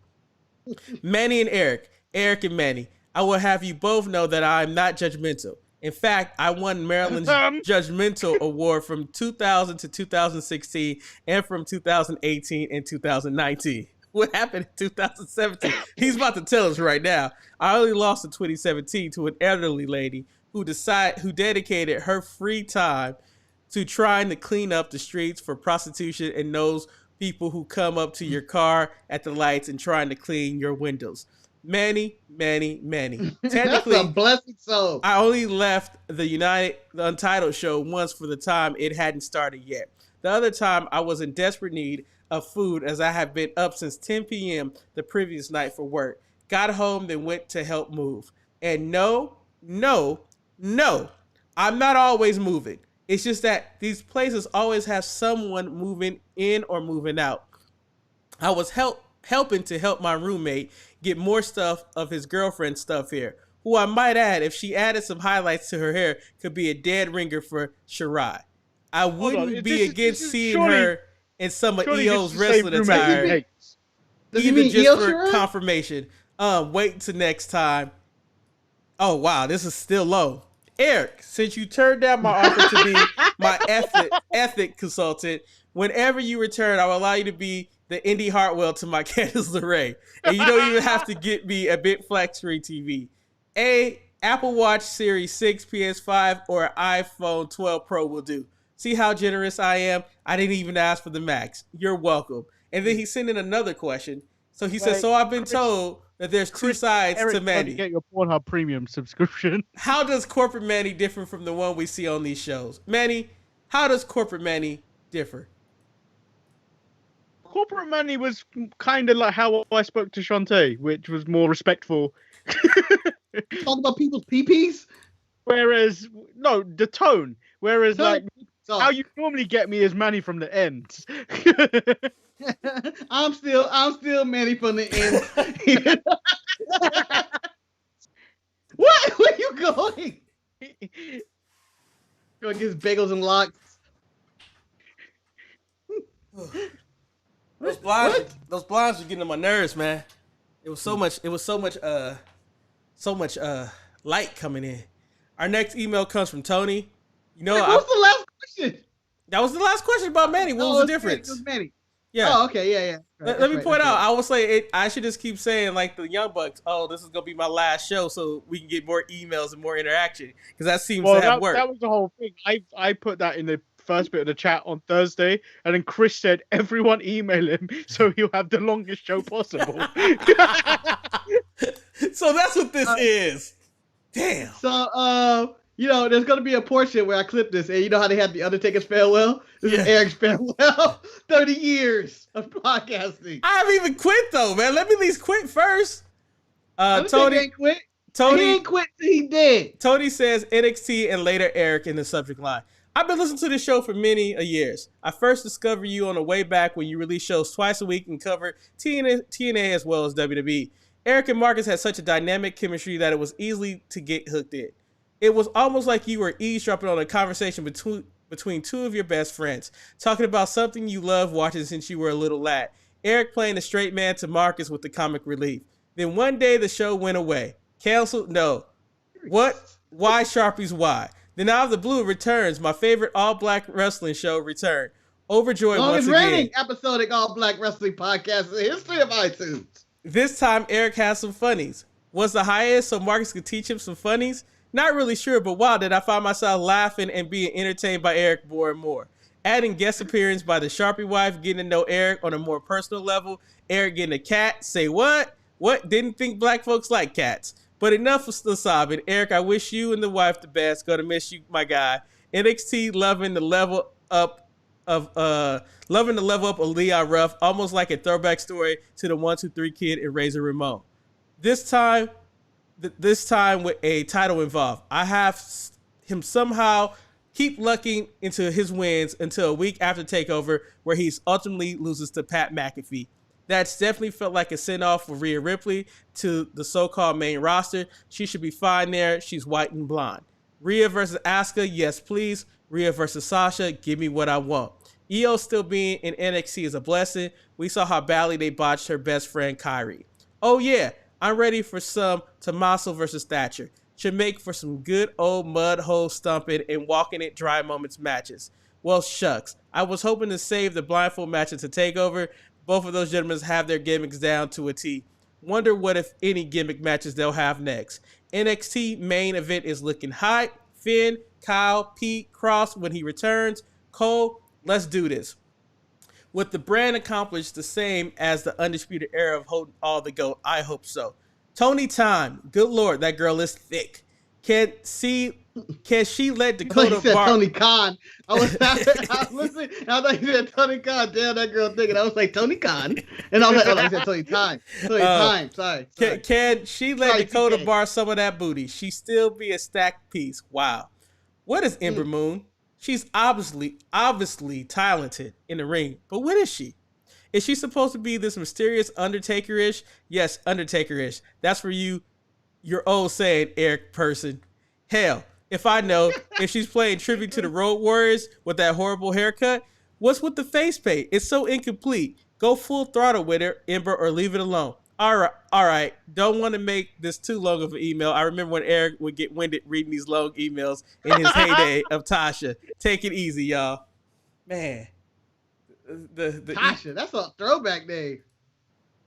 Haven't heard that in many moons. All right. Next they're going on like you're dying or just quitting full time. Yeah, he will be back, guys. He will be back in a few weeks. Man, it's making me feel like I'm really loved. Like, I hope I don't die. Maybe they know something I don't know. Jeremy sends an email. Maybe I had to call you 20 times like the other day when everybody thought I was dead again. We thought you was dead, man. Let me sleep. Let me sleep. You have a show. First of all, Marcus, let me take off my glasses right now. You don't even realize how that phone must be dead. I was actually ready to send the link to El Luchador because I wasn't prepared to do a show by myself because you had just turned up like on the dot and I was like, I'm in trouble here. And then you don't answer your phone. You don't respond to text message as it is. And so now it's like, what the hell are you supposed to do? I'm at work worried like, oh no, is he dead again? Damn, did he get caught with the COVID at the casino? I don't know. You know it's desperate when I text Ryan. I don't text him for shit. I'm more likely to die from a straight bullet in the streets of Bell Gardens than I am from COVID in that place. Was Ryan in the house when you rang him, Eric? No, he was at work. No, he was someplace. Ryan is probably the most useless person, and to this day, he still owes me $70, but he won't bring it up. But I haven't forgotten. Man wants his money, man. Just jump on Thanksgiving. Tell you can't get a plate. Can't get a plate till I get $70. Just the way it is. Hey, you should go to Thanksgiving with new teeth, long hair, and a vest. I'm the head of the table. So hey, you should be treating Wayne. I don't know who would be your Jey Uso at the head of the table. Ryan. I put Ryan at the table with the kids. Eric, Grunchmeth has asked, did Marcus die before? Because you said he died again. Oh, you guys remember the story. Remember the hotel? When I was at the hotel, I told the story about me dying. I've died twice this year, I think. You know, he's died multiple times. At work, I was late last Saturday, because I went to sleep in because I was exhausted from recording this show. And I get like 3 phone calls talking about, hey man, you okay?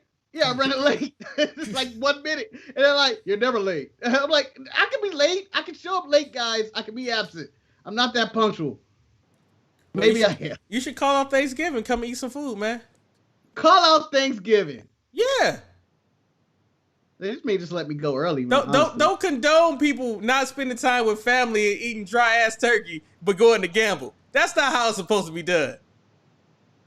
Anyway, Jeremy says, get microwave turkey. You better get it right. How many more emails have you got, Eric? I have 2.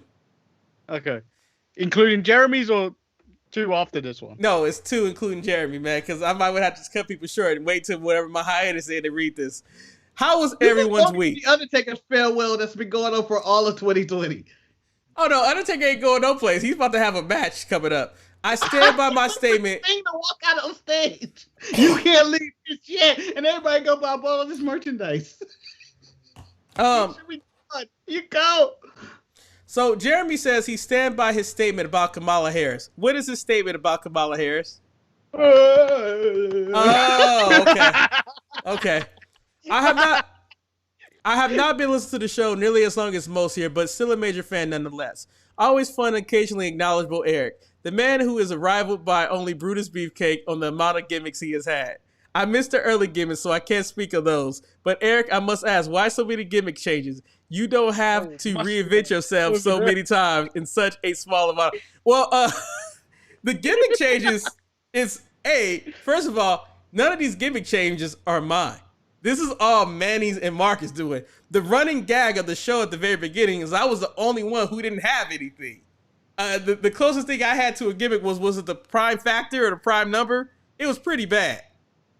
Made that no Mr. Feedback. Oh, Mr. Feedback. Yeah. And my favorite, Eric with our Republican brackets, which is my favorite. That Mark, disappears. Mark, It doesn't show up. But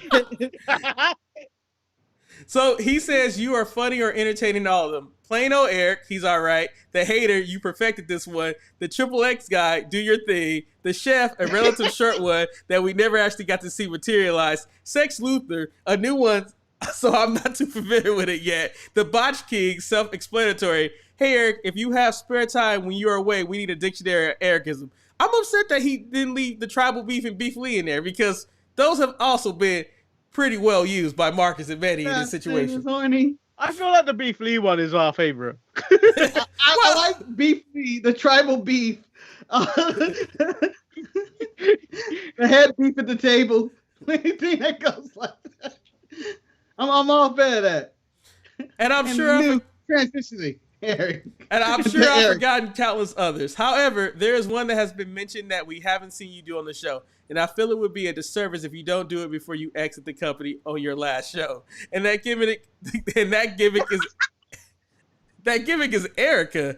Let's get her done, Erica. How are you going to do it? Like Harvey Whoopin going after the WWE Women's title? Maybe some Robin Williams and the old lady Mrs. Doubtfire action? Perhaps a sassy southern like Medea? Take a break from the show right now like you did on the Untitled Manny and Marcus show to make a sandwich and come back in cosplay gear. We'll wait. Borrow some from the Sharpie's wife's closet. Erica. Whoever gets the opportunity to replace Eric is going to have some tough shoes to fill. And while it's no fault of your own, I'm going to hate you in the beginning just because you're not Eric. Also, hashtag Billy Kay deserves better. People, I am not go. Hashtag Billy Kay deserves better, Eric. It's fact. Lifestyle. And the last one is from El Luchador. As we approach another pointless Survivor Series, I have to ask, what is the point of this pay-per-view? Nothing is on the line. And the build is weak as fuck. Even worse, the draft just happened a month ago, and we have guys who just switch brands trying to rep their new brand, which seems stupid to me. Now I'm going to fantasy book here for a second and say that the draft should happen in June. And the Survivor Series should have had a trophy on the line as well as a draft lottery pick. This would make the Survivor Series mean something because right now I have more on the defending my DSPN championship than the WWE does at Survivor Series. Anyway, enjoy your sexcation, Sex Luther. And till next time, I stay sharper than a razor, Ramon. Hey, yo, El Luchador. Short and sweet to the point. I do agree that Survivor Series should have implications in there. Maybe they should lead to the next pay-per-view of if you does the winning team gets favorable spots in the Royal Rumble. They get the last 5 spots in the Rumble, maybe, or something like that. Yeah. Or the brand that wins get more entrants in the Rumble, or the draft picks, like he said. It should be something that's on the line. So or the team that wins get title shots throughout the year. So Marcus, I'm about to give you something else to work with right now. Because Grudgeworth says, wait, so you're not going to grant the man's request? Bad, Erica.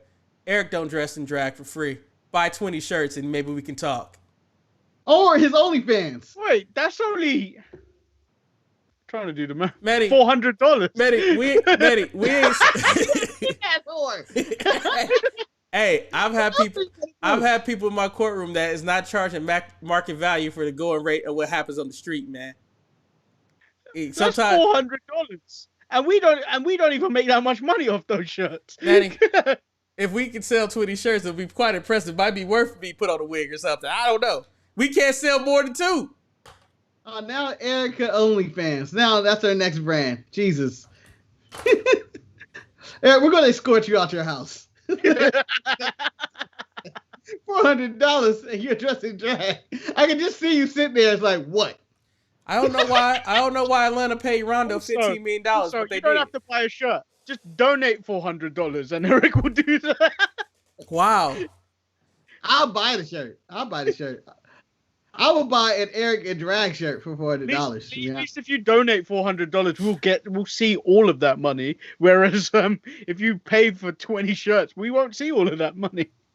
Hey. Okay. Well, Give us money. Well, Marcus, I'm sorry that we took your Clipper, but I'm glad you didn't take our Laker. You guys did not get Rondo. He went to Atlanta for some reason. stupid. That's stupid. I hate the NBA. I just hate it. I hate it. I can't escape. Like, I literally want to change my name over this Clipper fucking loss because that's all people want to talk about. That's all people want to talk about. As soon as I show up to work yesterday, so we think about Montrezl Hill. Now on our locker room, and it's like, God, what? The chat room. Emo said Sex Luthor clapping cheeks for freaks on his OnlyFans page. Woo! He's out there. Get it, Luthor. Get it. Show them why kryptonite isn't the hardest rock. It's not the only rock Superman can.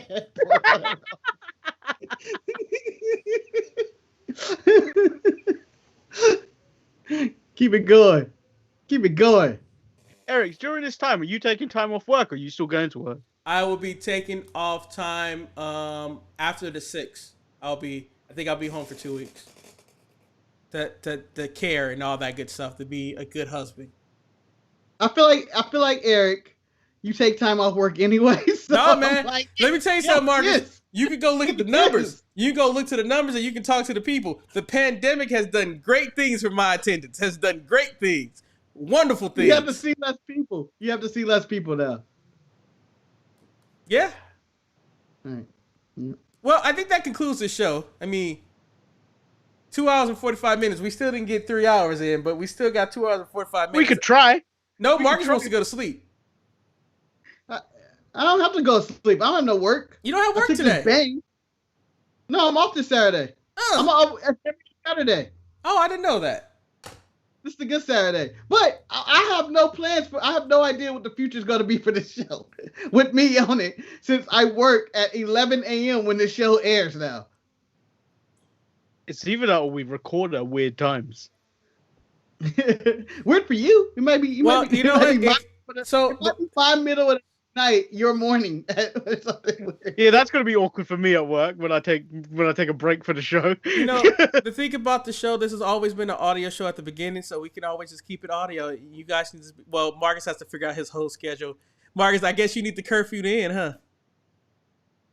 Well, or I could just take the furlough that was offered. What's the furlough? Sit at That's my when they pay part of your salary. I don't think you get paid anything. No, we don't get paid anything. Yeah. I'll just be back on unemployment. Really? Yeah. So over here, the furlough scheme was that the government paid about 80% of your wage. Manny.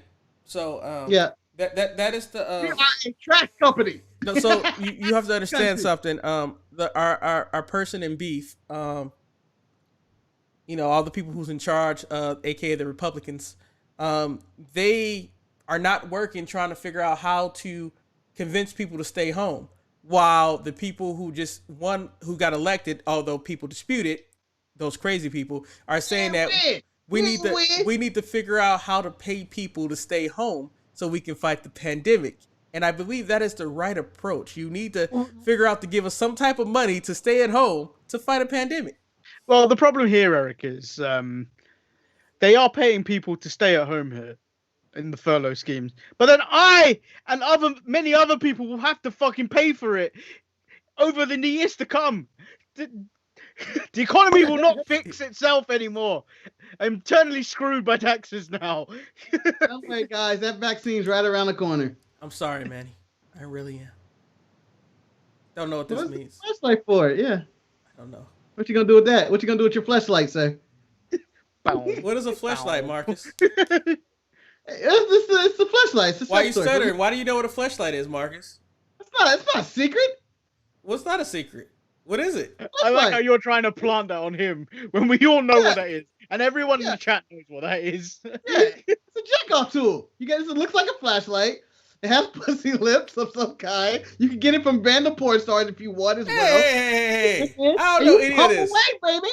You pump away, and it's easy to clean. All I remember, only thing I know about the Jeremy flashlight. Bishop said, "Pin me, pay me."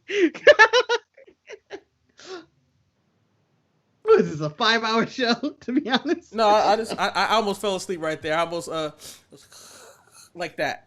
Anyway, I hope you guys enjoyed this episode as I have lights of me attacking me in my eye and stuff right here because we don't supposed to go this long.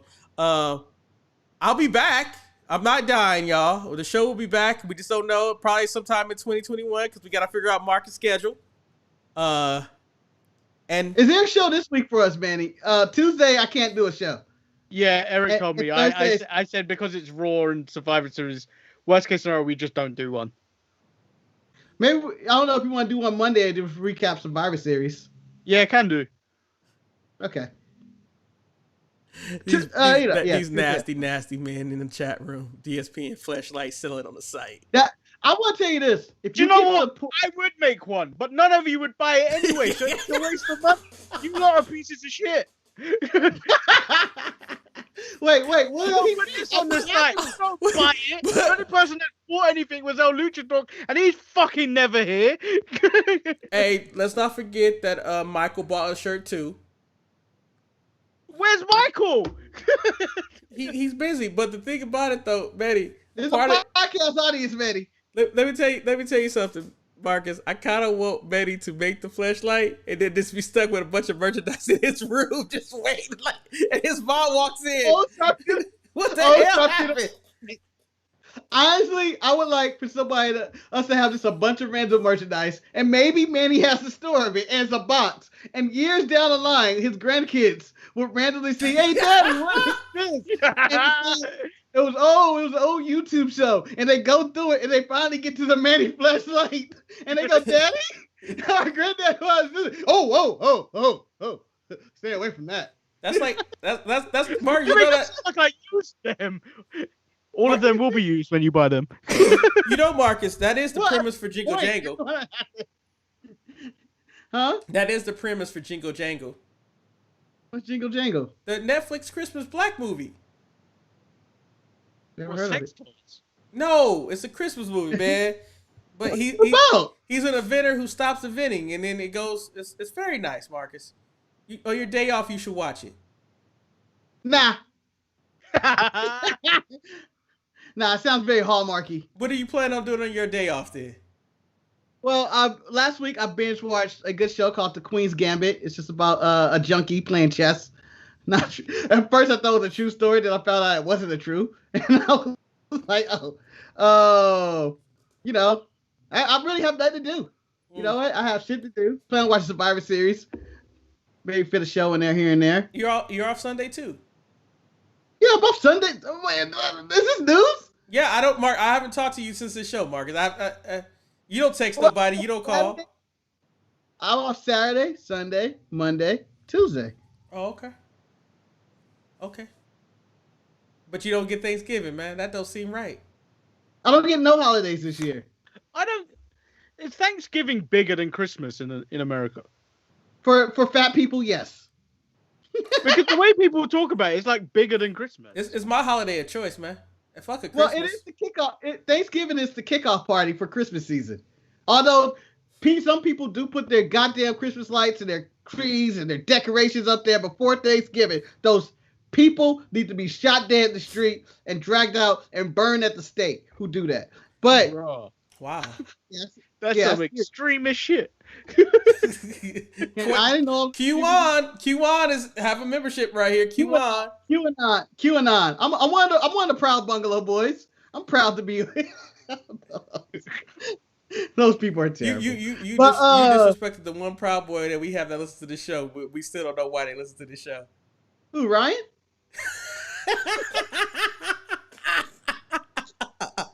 That's Ryan. That's Ryan with a parenthesis R, man. That's Ryan with a parenthesis. Alt Ryan.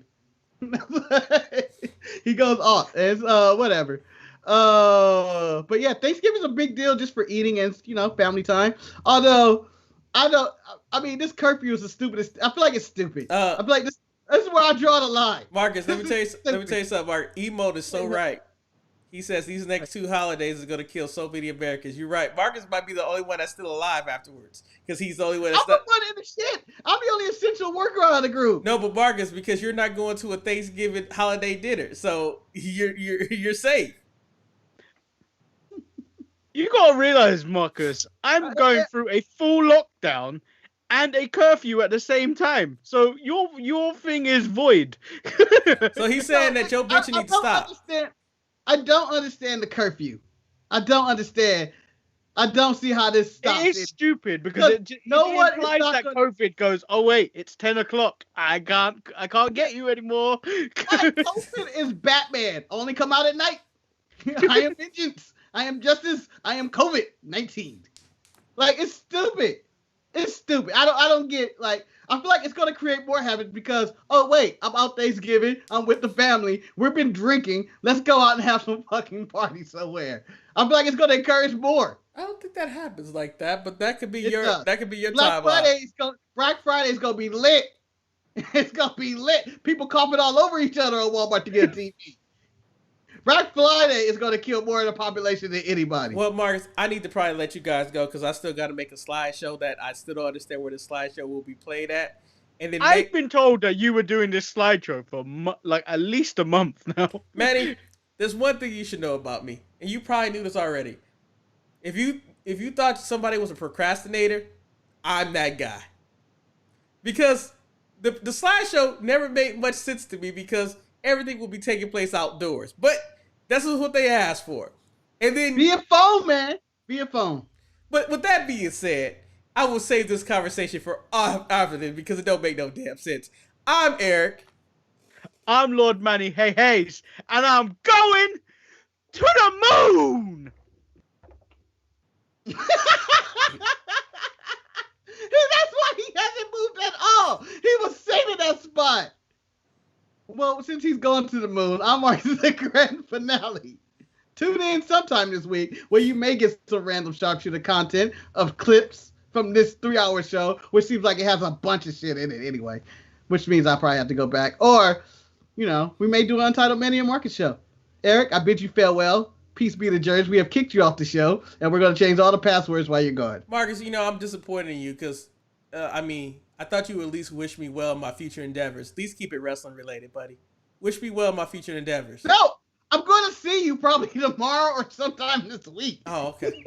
Well, then Eric, it doesn't. Eric, you're at the moon. You're at the moon. We can't hear from you. What? Bask in your horny, brother. Bask in your horny. Bask in his horny. Bye. It's a next. It's limitless. It is limitless. And it's slow and precise. We're out.